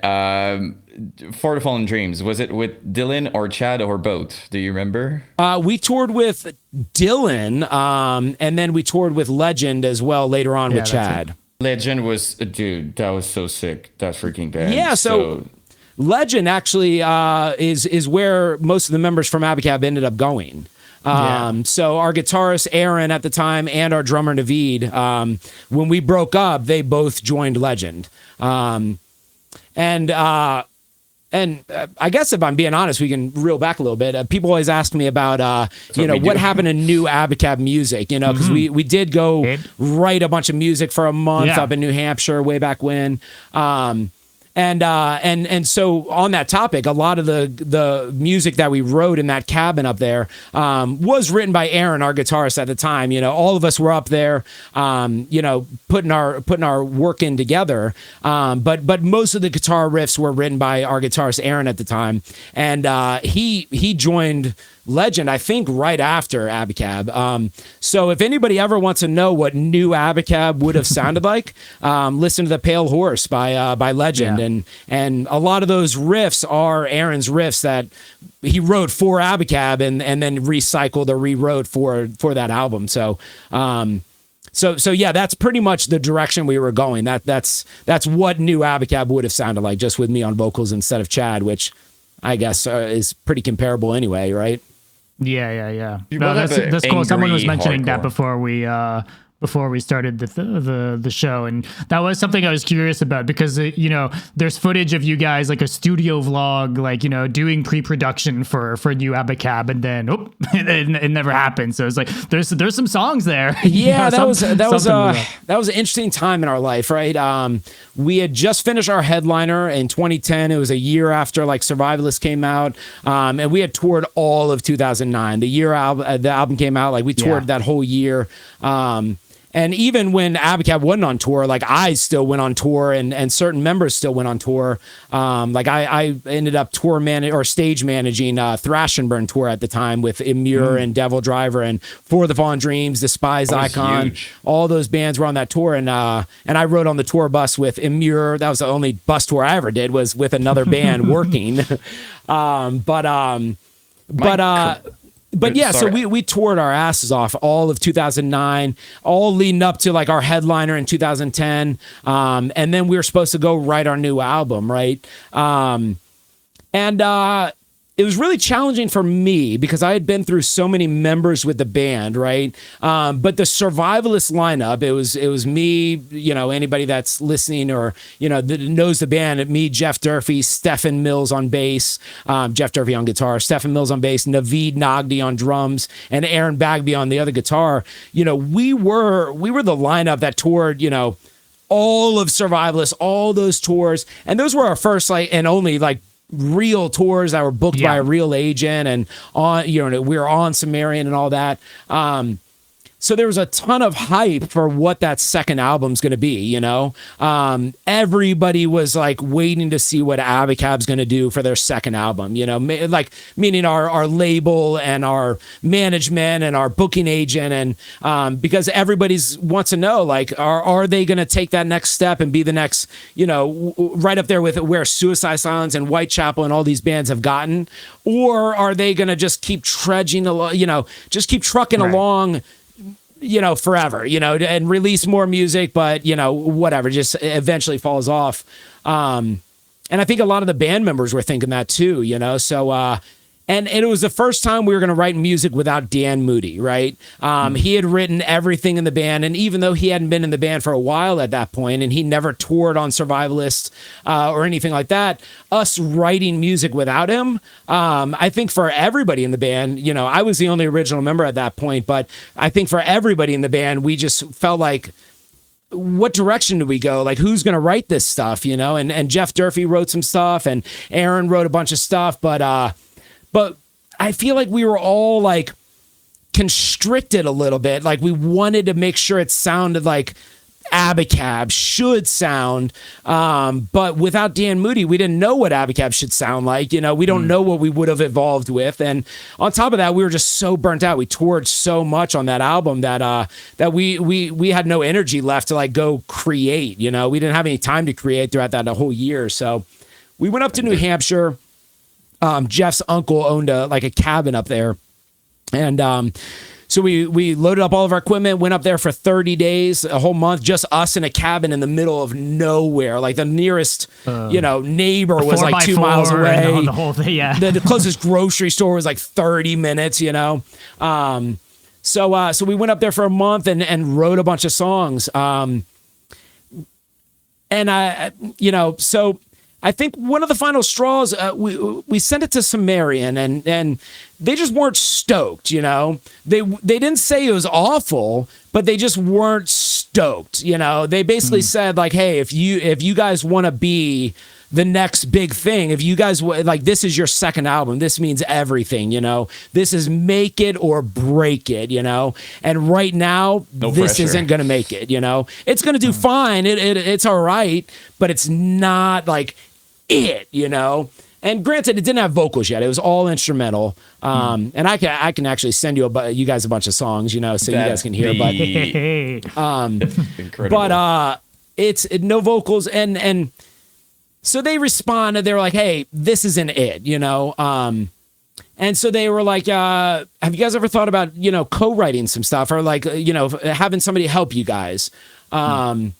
And we were already scheduled to do go into the studio with Will Putney at the time. That's who we were going to do our second album with. We already had the scheduled, you know, studio time and all that. We were already emailing all these pre-production songs to Will Putney as well. Dude, and so we already knew that, like, Putney. Yeah, we already knew that right now. Oh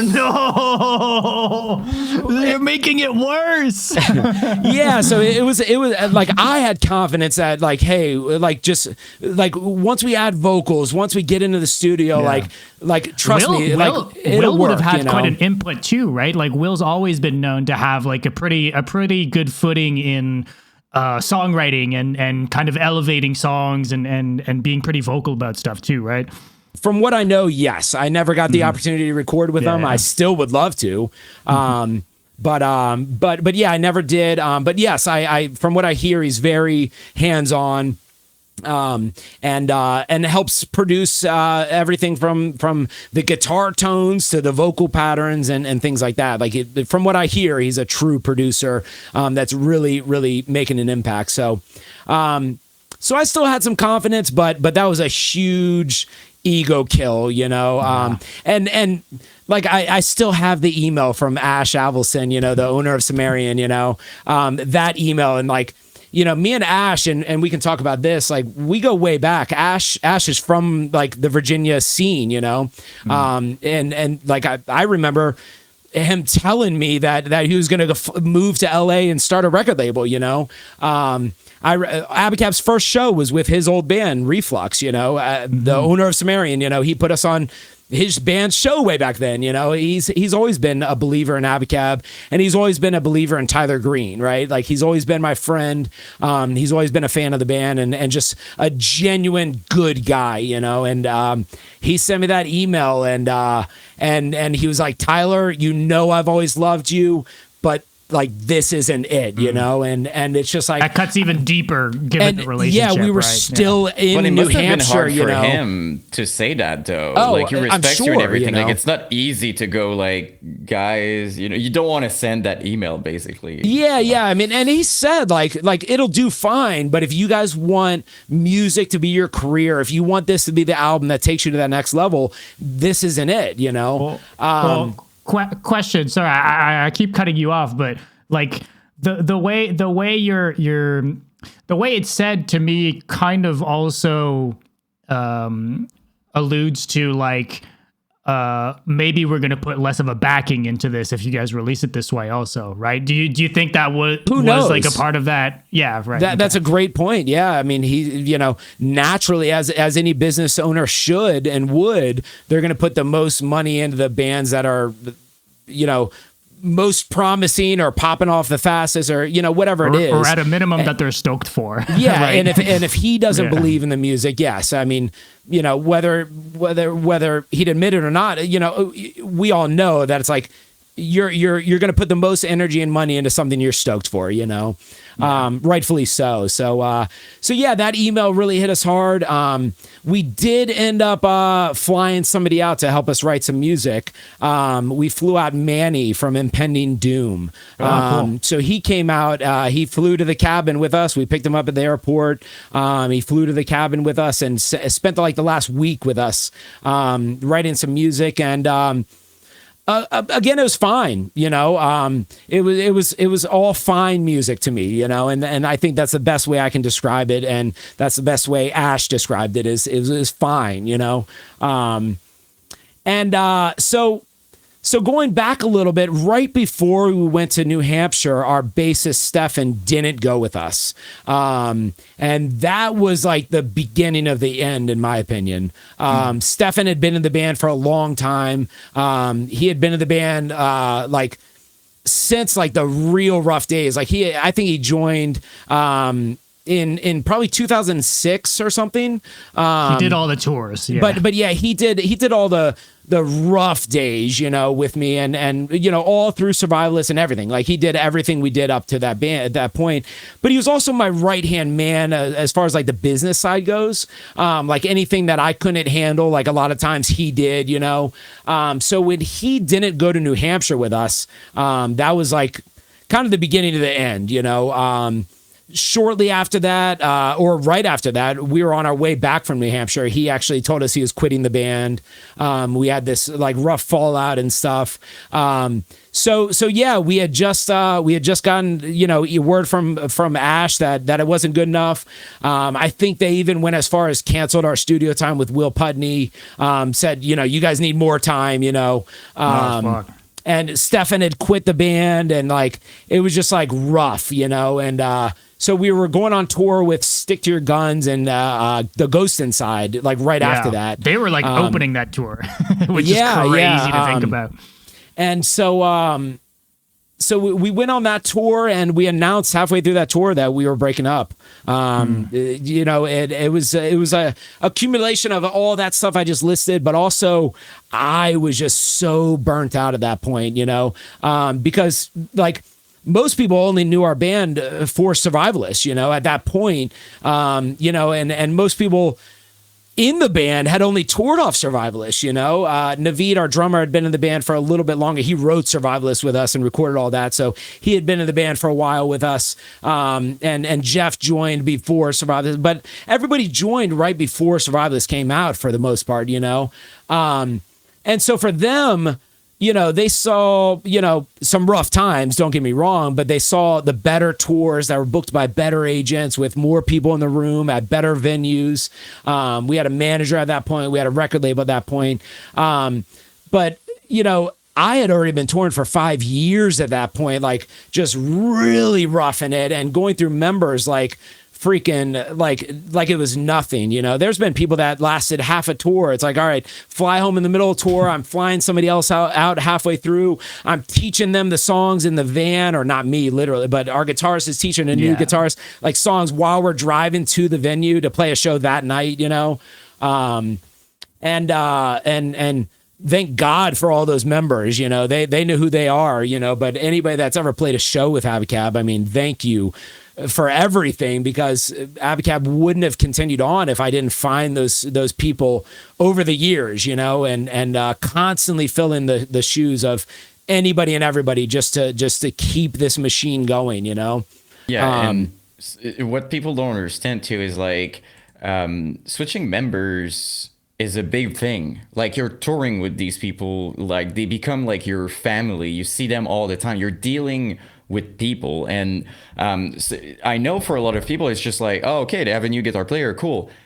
It changes the entire dynamic and everything in the band. So like it's a big deal to switch members. So if you go through that multiple times, it means that without going into details, it is impossible that all these experience has been completely positive, no problem, everybody was perfect. Like it's impossible. So you deal through a lot during the years, right? It's like telling a father, it's like, hey, your kid ran away, but you can just go adopt a new one and you're good to go. It's like, no, that was my family, you know. It's like, so yeah, your band members are truly your family. It's it hits way deeper than just losing, just losing a guitarist, or a bassist or whatever, those are your brothers, and they helped you build it, they and no matter what member it was of ABACABB, it's like, I respect the shit out of them, and love them for joining me on my journey and my dream. It's like, it's a dream come true that I was able to even tour as long as I did and all that. But, because a lot of other bands, they break up when they lose a certain member or like the songwriter of the band or whatever it is. Like, I couldn't give up the dream, I set some goals when I was like a little kid. I was like, I'm accomplishing these freaking goals, I gotta say, I do a lot of videos on YouTube and stuff, and so I read a lot of stories about record labels and stuff. And Sumerian to me always felt like a good label, and not that it changed, but I'm always gonna be upset that we didn't get the Will Putney album with ABACABB. For the rest of my life, I'm gonna be like, you took that away. You and me both. I will always be sad that we didn't get to go into this studio. And, I still talk to the members, from time to time, some way more than others. But, we've talked about recording new music and stuff like that. And, Jeff Durfee has sent me tons of songs over the years, I've even like recorded some vocals for some of the songs that he sent me. But we always go back to like, it's just not the same as it was, It's just like, and so if we were to do music again, I'm probably safe to say it's going to be under a new band name. But yeah, I mean, at some point maybe I will release those at least instrumentals of those few demo tracks that we did record. I think some of them. Yeah, I was gonna say I'll probably have to talk to Aaron Bagby about that. Like, I don't want to I don't want to step on anybody's toes, right? Like, I don't want to release a song that has a riff that was used by another band or something like that, and recycled and rewrote, because we didn't do anything with the music. So it's I don't give a shit if any other bands recycled some of those riffs or had those members in their band. Most of our members went on to play for other bands after ABACABB.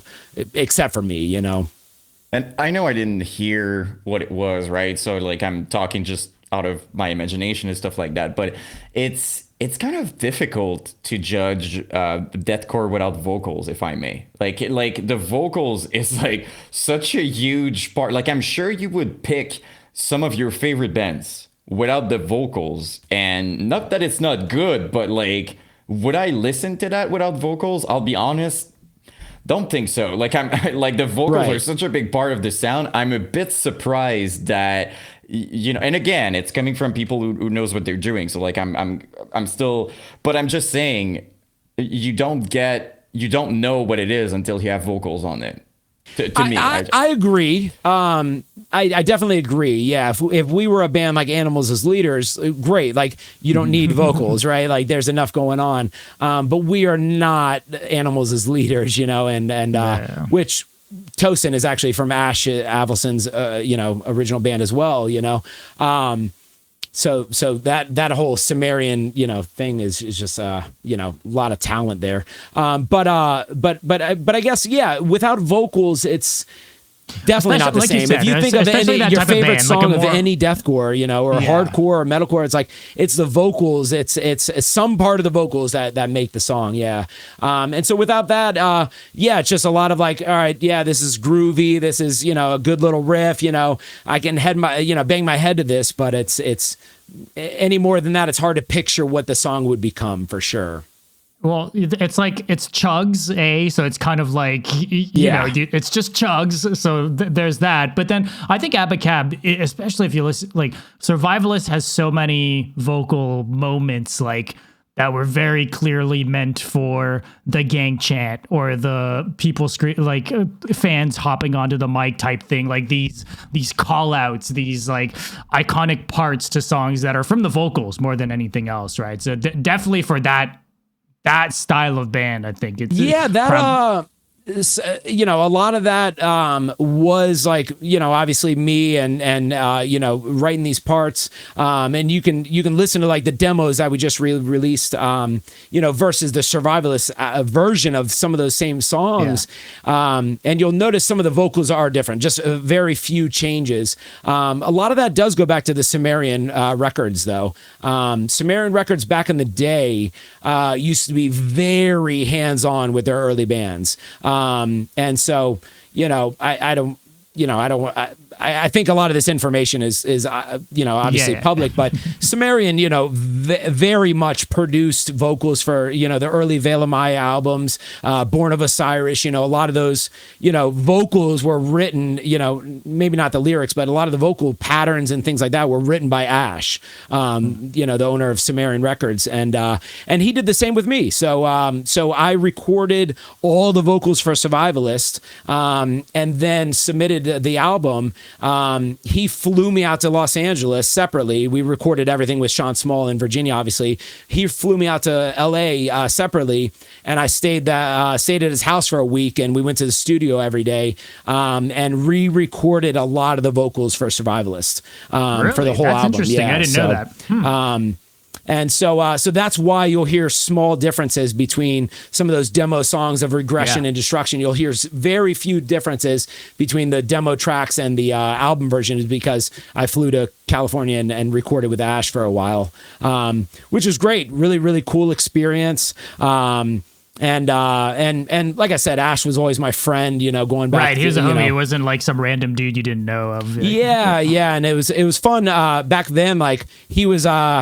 I think he had just signed Icy Stars, so he and they were playing on tour like in California, in Hollywood or something. So me and Ash and a few other people from the label like went to the show, and then Icy Stars stayed at the house with me and Ash and everybody after that. And they were like, "Why are you here?" I'm like, "Oh, I'm recording vocals, and why are you guys here?" They're on tour, and it was just a cool thing. Ash has all these people at his house, and his mom lived there at the time. He's always like kind of helped his mom out, and had a really, really close bond with her. So his mom's great. And so long story short, or long story long, Sumerian's always been very hands-on with their vocals and things like that. So, which I think would be probably fair to say that it was a part of their success, right? Like I think it was well intended, meaning like they had a vision, and you're talking about Ash and stuff like that. And if we're honest, I mean, we're talking about Born of Osiris,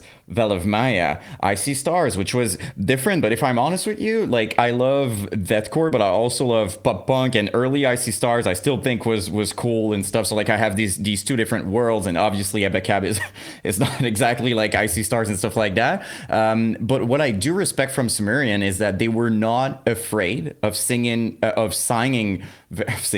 yeah, that too, but like signing different kinds of bands, like really different kinds of, I mean, we're talking Born is in a specific world, Icy Stars another one. You would see shows with Asking Exandria, right? And then there's ABACABB. Like it was special to see, and probably even for you guys to play. I don't remember if I think you played with some of those bands, right? Also, well, that Crush 'Em All tour was the Veil of Maya after the burial. Yeah. So we did a lot of touring with Stray from the Path. They were on that label, Sumerian back then.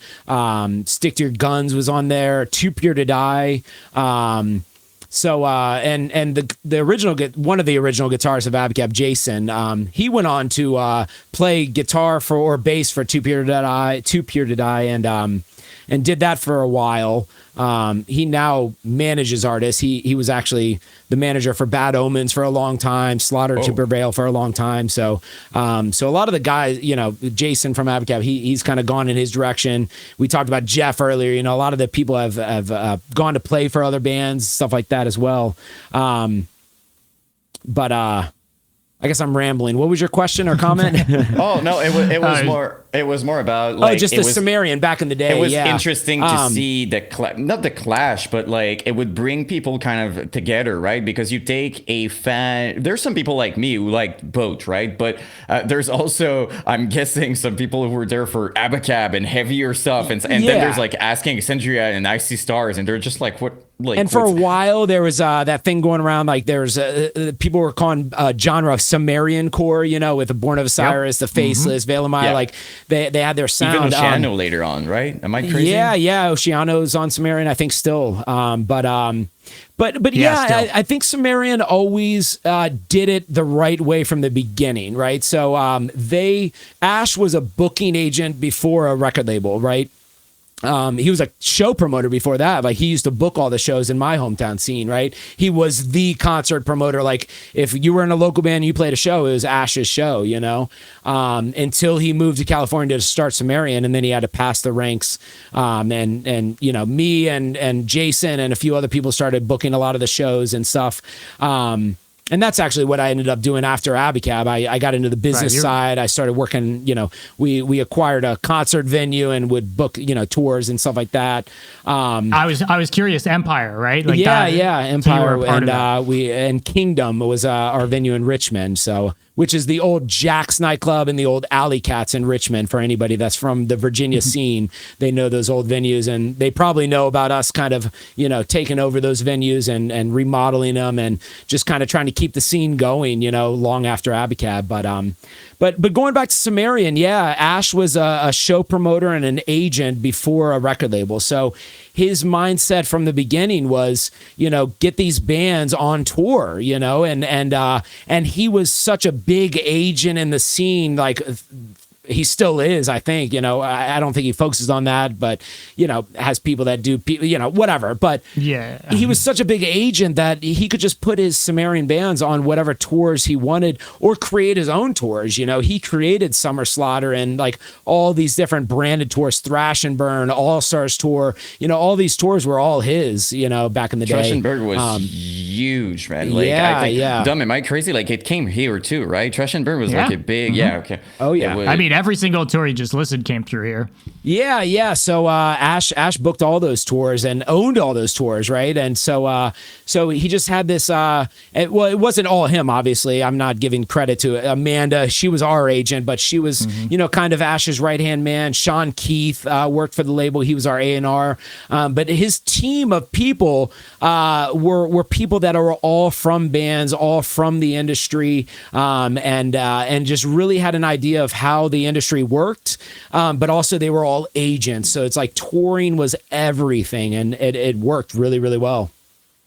Yeah. Did you have, like, I know it's going to be like a tough question because you toured with a lot of bands, but did you guys have like a kind of like Omi's band, like a favorite kind of best friend band or something? Like every time you tour with them, you're like, oh my God. I'm guessing there's more than one, but do you have like one that you remember? Yeah, there's probably a lot. I'd say Molotov Solution was probably a band that we toured with a ton, that we were really close with. Other than that, Dr. Acula, like I was saying, they went through a ton of members, but we toured with like every lineup they ever had. Like almost every member that was in ABACABB or in Dr. Acula probably has a story about touring with ABACABB, throughout the years.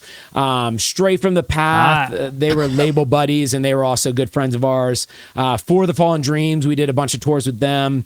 Despised Icon, we were just really good friends with them, although we only did one tour. We did a bunch of other shows with them and stuff. So, a lot of homies throughout the years, Bear Your Dead, when we toured with them, they had Mike Terry singing for them. But Mike Terry's from our hometown back in Virginia. He used to play in bands. He played in a band called Cassius, who we used to tour with, in the early years. Like our first couple shows was with them.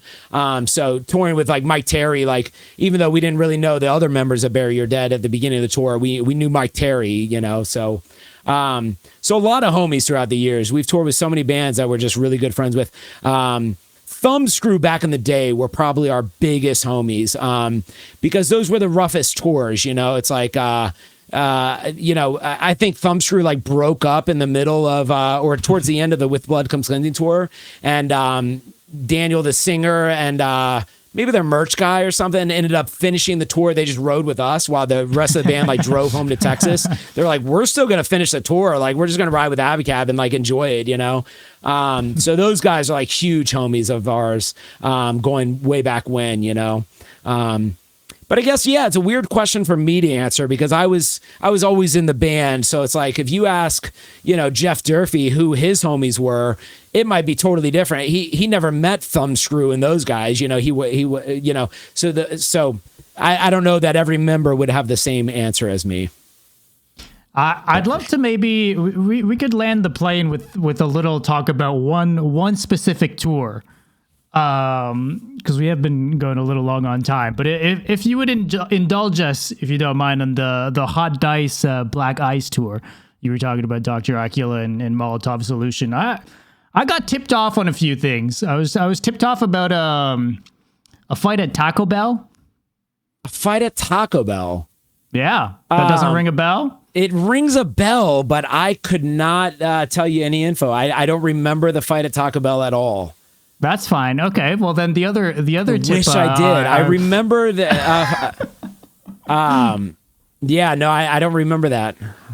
Okay. That is a story I don't remember. I'll have to drill Casey from Dr. Acula about that one. I'll ask him the details and I'll get back to you. Yes, please. Yeah, and that goes back to certain members remember different stories and stuff like that. And Casey from Dr. Acula, he was a fun person to tour with. And apparently that whole tour was pretty fun. And yes, if it involves a fight story, I'm not surprised that KC's the one that told you about it. So what about being detained in Canada? Oh man, getting arrested in Canada. That's a good story.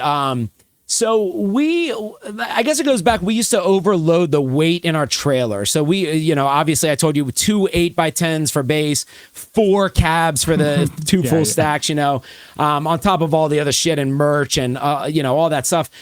We were putting way too much weight in our trailer and we just never knew it. But what would happen is we'd always blow trailer tires. We would blow trailer tires sometimes 1 a day, sometimes 2 a day, sometimes 1 a week, but it was never less than 1 a week. I mean, we were getting new trailer tires every week. And from a struggling band, as we talked about earlier, I mean, there's no money to buy a new trailer tire every week. So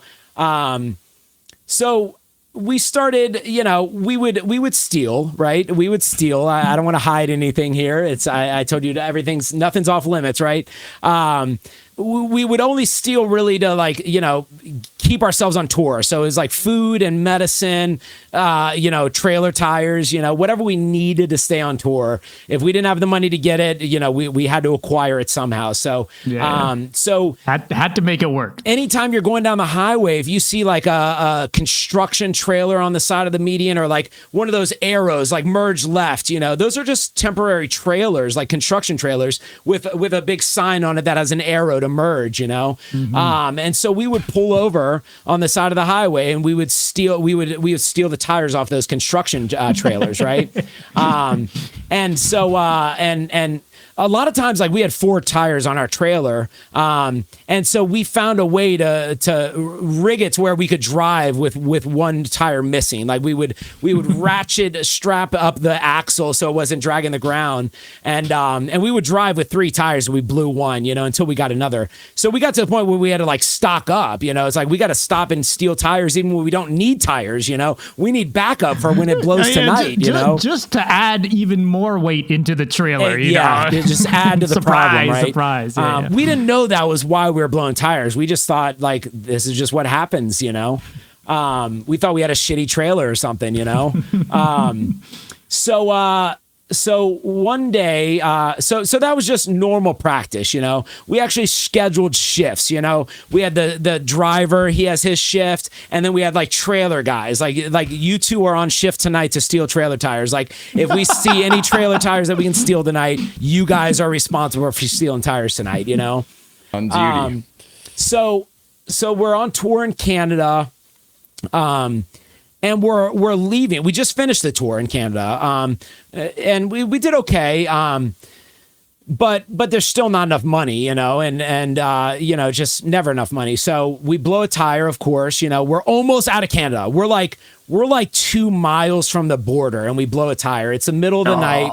Everybody's asleep except for the driver and the other guy that was on trailer duty. You know, trailer tire duty. Like, hey, it's you two. You guys are on duty tonight. So.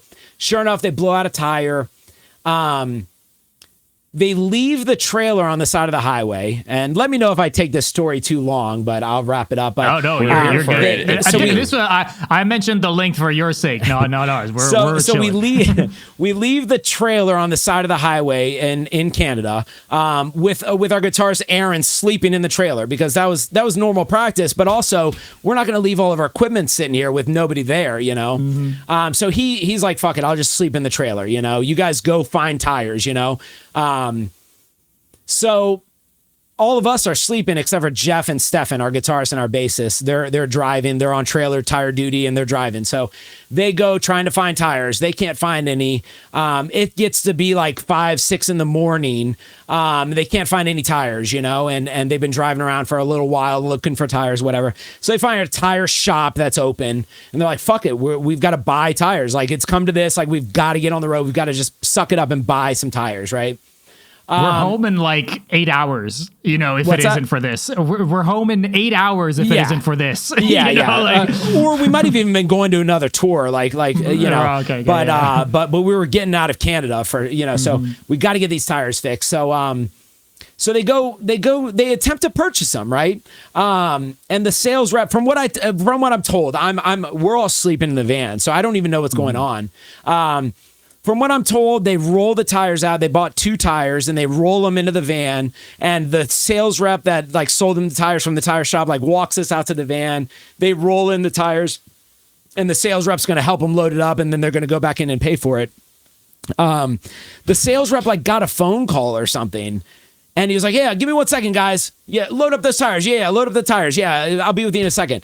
He steps away, and Jeff Durfee just gets the bright idea, like, yo, just shut the fucking door and speed off. Like, fuck this guy, you know? It's like, we always steal tires. What's the difference, you know? But the guy's right there. It's like, he's right there. And he sees the van speed off. Forget. Yeah. He looks at our license plate. It's a Virginia license plate. It's like, and we're 10 miles from the border. It's like, where do you think we're going? We're going to the border, you know? So they speed off. At this point, I did wake up. I was I was what we called like the coffin or the bottom bunk or whatever. We were renting, I think, a green van, or we were renting a van at the time because our van was fucked. And I was in this little coffin, like of a bunk, you know? So I can't see. There's no windows. I can't see. But I just feel the van speeding around like crazy, like peeling tires. Like I hear the tires screeching, and we're just like speeding around. And I'm like, what the fuck is going on? I thought the van got stolen. I had no idea we blew tires. Nobody knew any of this. Like, I thought the van got stolen and we're in a high-speed chase and nobody knows I'm down here. You know, I thought everybody else was out of the truck. I thought everybody else was like, I'm the only one in here. Knowing. Nobody knows I'm here. And I'm like, oh my God. So I'm like knocking on the bottom of the bunk above me. I'm like in this little coffin, and I'm like knocking on the bunk. Our drummer, Naveed, was up there. I'm like knocking. I'm like, Naveed. And finally he's like, yeah. And at this point, so we had stopped. We finally stopped, right? And that's when I like knocked on the bunk, and I was like, Naveed. And I was like, what's going on? And he was like, I don't know, but Jeff and Stefan are handcuffed, laying on the ground outside, and there's a bunch of cops with guns. And I'm like, what? I'm like, cops with guns. I was like, what the fuck is going on? He was like, I don't know. And I'm like, who else is in the van? Only our merch guy was in the van because our other guitarist is in the trailer. In the trailer, yeah. And Jeff and Stefan are in handcuffs, on the side of the highway.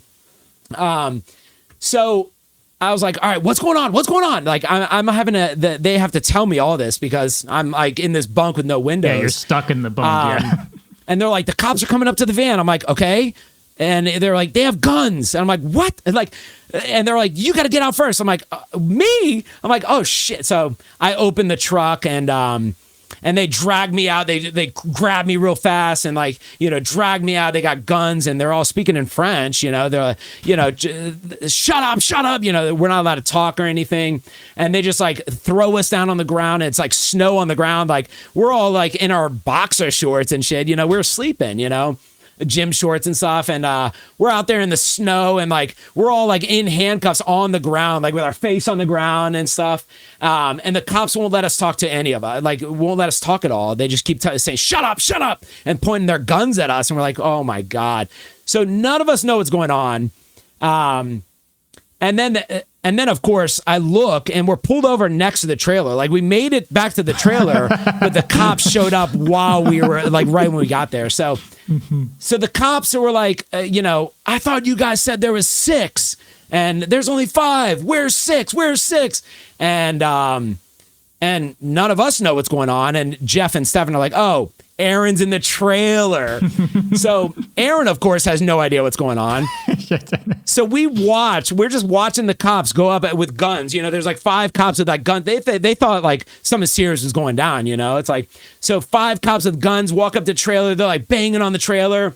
And Aaron opens up and he's got a Slipknot shirt. His hair is all messed up. He's got a bandana on, crooked. He's wearing his boxer shorts and one sock. And he just gets out. He's half asleep and there's all these guns at him.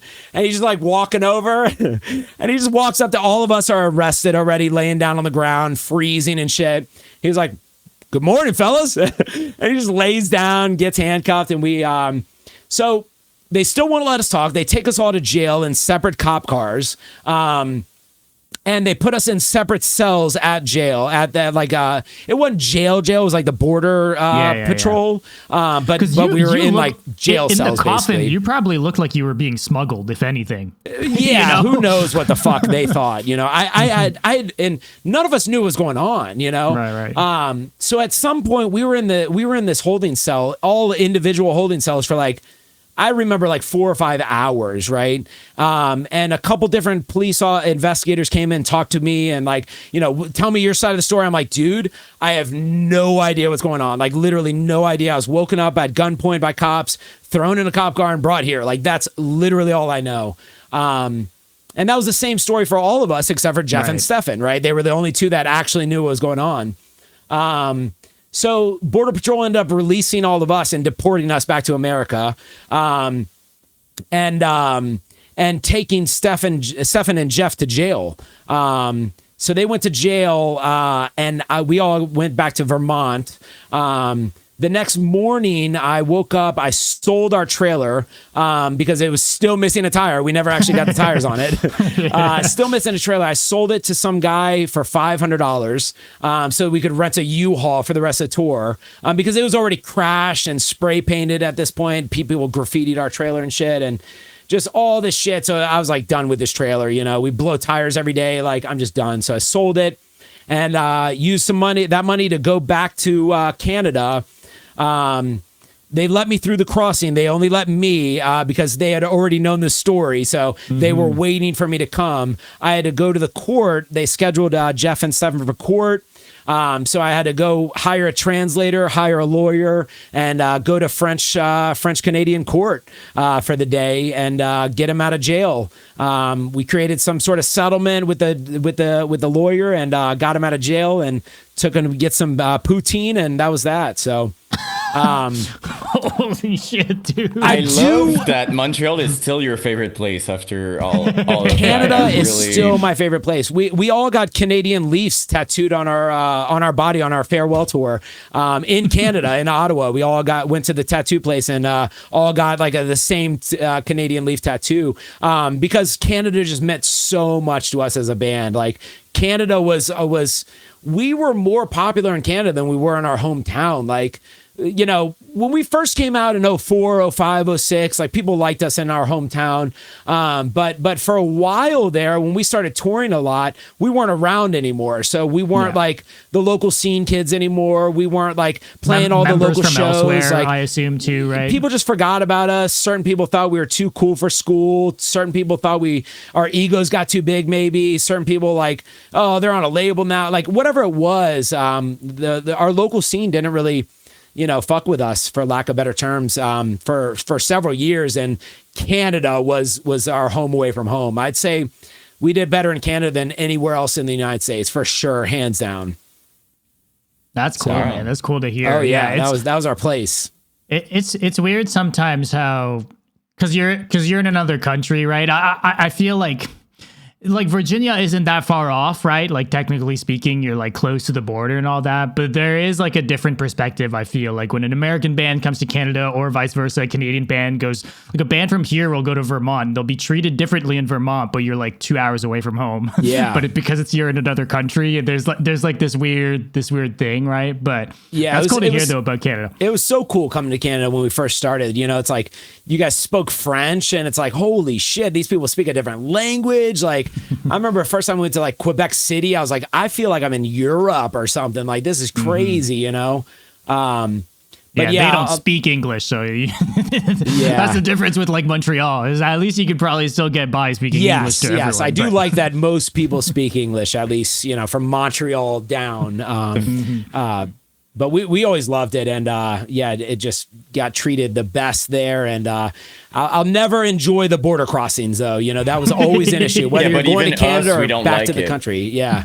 I mean, going back to the United States for us was harder than going to Canada. Like we're from the United States and they won't even let us in, you know. It's like you're like, you have to lie about how much merch you sold, and you know, it's like one time they tried to tax us like $26,000, and like I don't even know where they came up with the number, but we had to like call a lawyer and like call a Sumerian and like get all these people involved. And we were stuck at the border for like 12 hours. Like they were like saying like, you guys aren't leaving until you pay $26,000. It's like, I've never even seen $26,000. Like in my entire life, I've never had $26,000 come through my hands. You know, it's like, if I'm lucky, I'm eating McDonald's, dude. Yeah. It's down. like, are you kidding me? I just fucking slept on the ground outside of a Walmart, you know, 30 minutes ago. So I said I'm in a touring band, and I didn't say I wasn't freaking Led Zeppelin. Just relax for a second. Yeah, it's wild. Those border crossings were always a nightmare, you know, and we never like ever tried to carry anything like any weed or anything, but some things that we didn't even know were like a red flag for them, they caught us, you know. It's like food or some we drew pictures on the front of our like cash envelopes. Like we had like little envelopes for our per diems, and we drew like little pictures on there.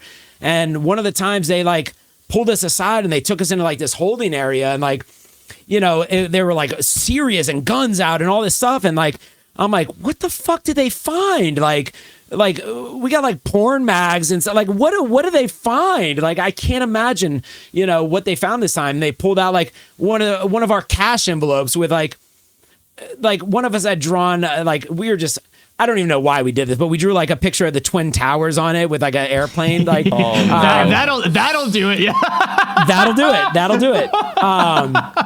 You know, and and it was like the stupidest thing in the world, you know. I would have known. I don't even know why we drew it on the like you know, or they had a problem with all the cash. We all had pictures drawn and stuff, and I'm like, you guys are going to deny us entry into your country because we drew a silly picture on the front of a envelope, you know. But yeah. At least you were not in an airport, because I can tell you in an airport it would have been probably worse. But we're known for that though, to be quite strict with the borders. Like every story we hear, it's like it was kind of, I don't know if you remember Dom also, but like it was a very normal thing for us to be waiting for a band in Montreal. Day of, nope, not showing up. And they're not, Caught like, the their border. singer is not there, or someone in the band is not there, or the entire band won't be there. And you're just like, oh, great, I have tickets and I'm here and I don't care about the other bands, but that's awesome. But I think that plays a big part in why Canada is so amazing, because you guys don't get all the music that we get in the States, right? Like not every band is coming and touring Canada, you know? And that's the way it was explained to us, like early on, like after the Barry and Veil of Maya, they told us, like when we were on the Crush 'Em All tour, they're like, we've been to Canada before. It's amazing, you know? And they told us it's because you guys don't get all the music that we get down there. It's like everything's so oversaturated Barely. in America, but not necessarily in Canada. And it might be different now, but Well, I think I think it rings true. But I think specifically for the smaller cities, right? Yeah, Because we run out of big cities to hit in Canada really quick. There's like 3, Ottawa, Toronto, Montreal, Quebec City, maybe. But then if you're doing more than 4 dates in Western Canada, you're bound to hit like a Drummondville or a random fucking city that those places have no fucking bands going to them. So Right. those are the shows that are usually like, because like a place like Montreal is like hit or miss because there are so many shows and a lot of bands do come through there. So it's like, I gotta choose this week which of the 5 shows I want to actually go to and spend my money at, right? Yeah. But in the smaller cities, it's definitely a thing here for sure. Yeah. Whereas I feel like the smaller cities, like the C markets in the States, they still get hit. oh yeah, right? because bands, they tour so much that it's like, all right, this tour we have to hit the A market, next tour we have to hit the B market, and next tour we have to hit the C market if we want to stay touring, Mm-hmm. So they just naturally hit all those different markets, as they go. Yeah. Which I'm sure man. gets monotonous for some of the bands, It sure did for us, playing the same venues in front of some of the same kids and stuff like that, It was a treat, even if we were playing in front of less kids, like it's kind of a treat to play some of these oddball like towns from time to time, Well, it's a good example. When you played in Drummondville, it was this crazy, because like people here, it was a small city, so not many people would listen to deathcore music in general. But then, since you guys came here, everybody knew ABACABB out of, you know what I mean? Like you guys were popular in the deathcore scene, but like what I mean is people here, their knowledge was like A Day to Remember and like The Divorce Spread. You know what I mean? Like they knew nothing, but when you guys came after that, it was like, oh, I saw the most violent band ever, like ABACABB. So it does have an impact to play like smaller cities and stuff like that. Yeah, that's one of the like reasons we did that tour. I mean, obviously we got asked to do it and stuff, but we didn't know who the, Godfalls, or As They Turn from Praise were. Those were, from what I understand, essentially local bands at the time, Absolutely,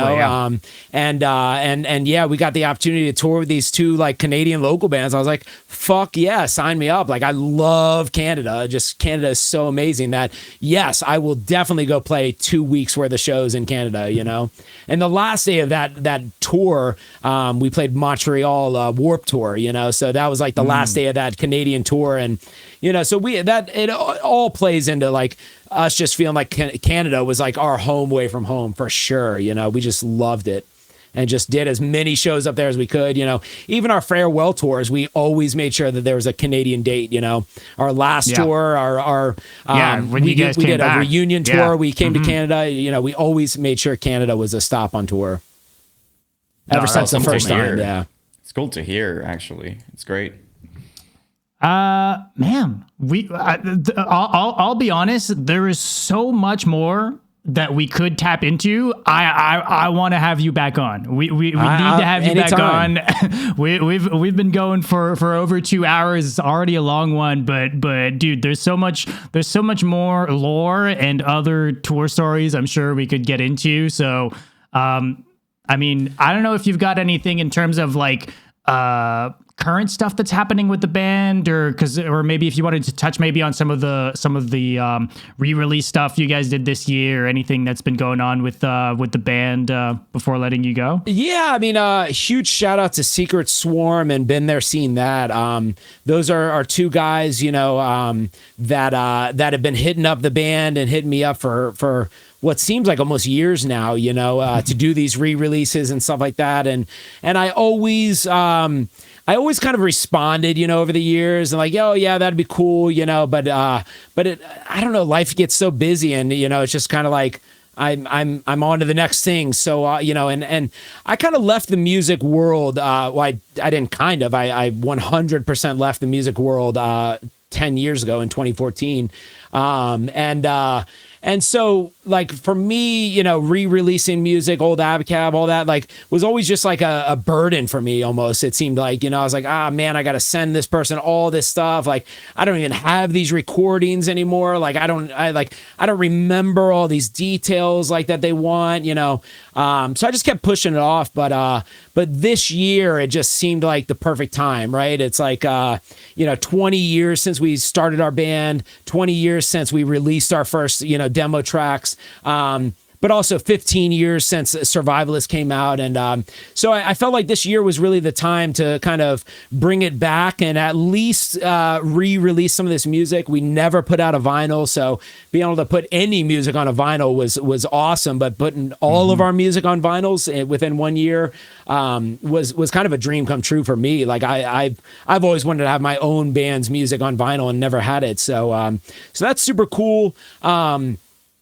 And then, obviously some merch drops with that was really cool. None of it was like an attempt to make like a few extra dollars off the band, because we never made money off the band, and that was never the goal. It wasn't even on the list of goals. Like money wasn't ever like even thought about. It was always about playing over the ceiling, heavy fucking music for people that might enjoy it, and touring. Like I always wanted to tour and put music out, and like.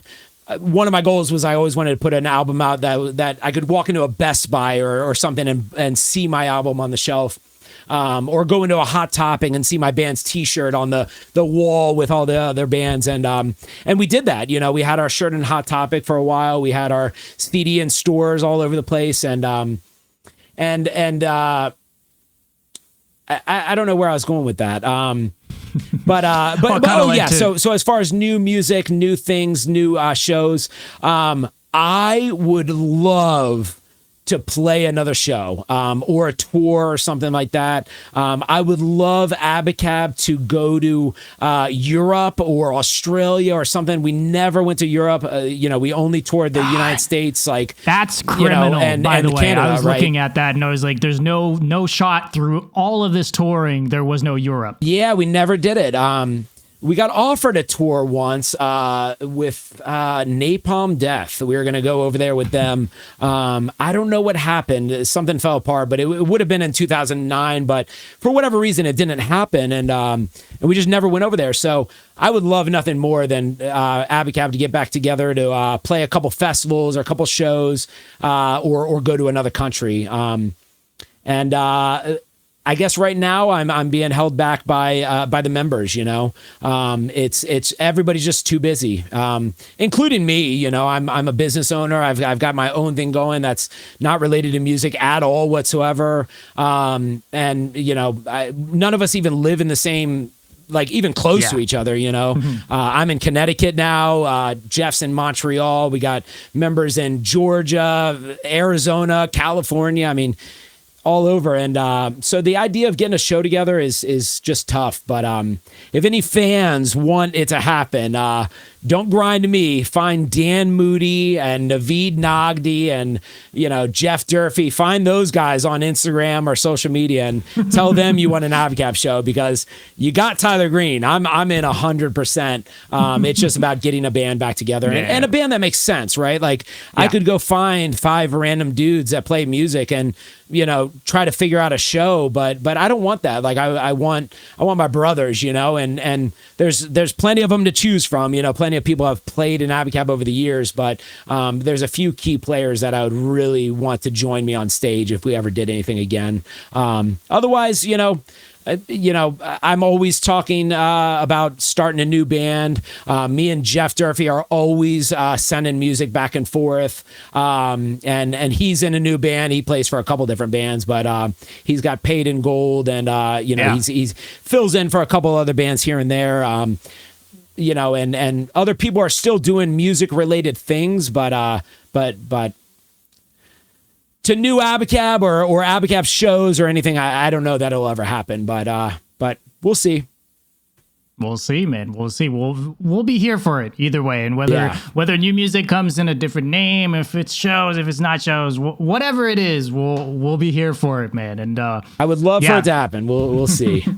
I can promise you that there would be people at these shows. I'm just gonna say it, it's impossible that it wouldn't do well if you guys are back.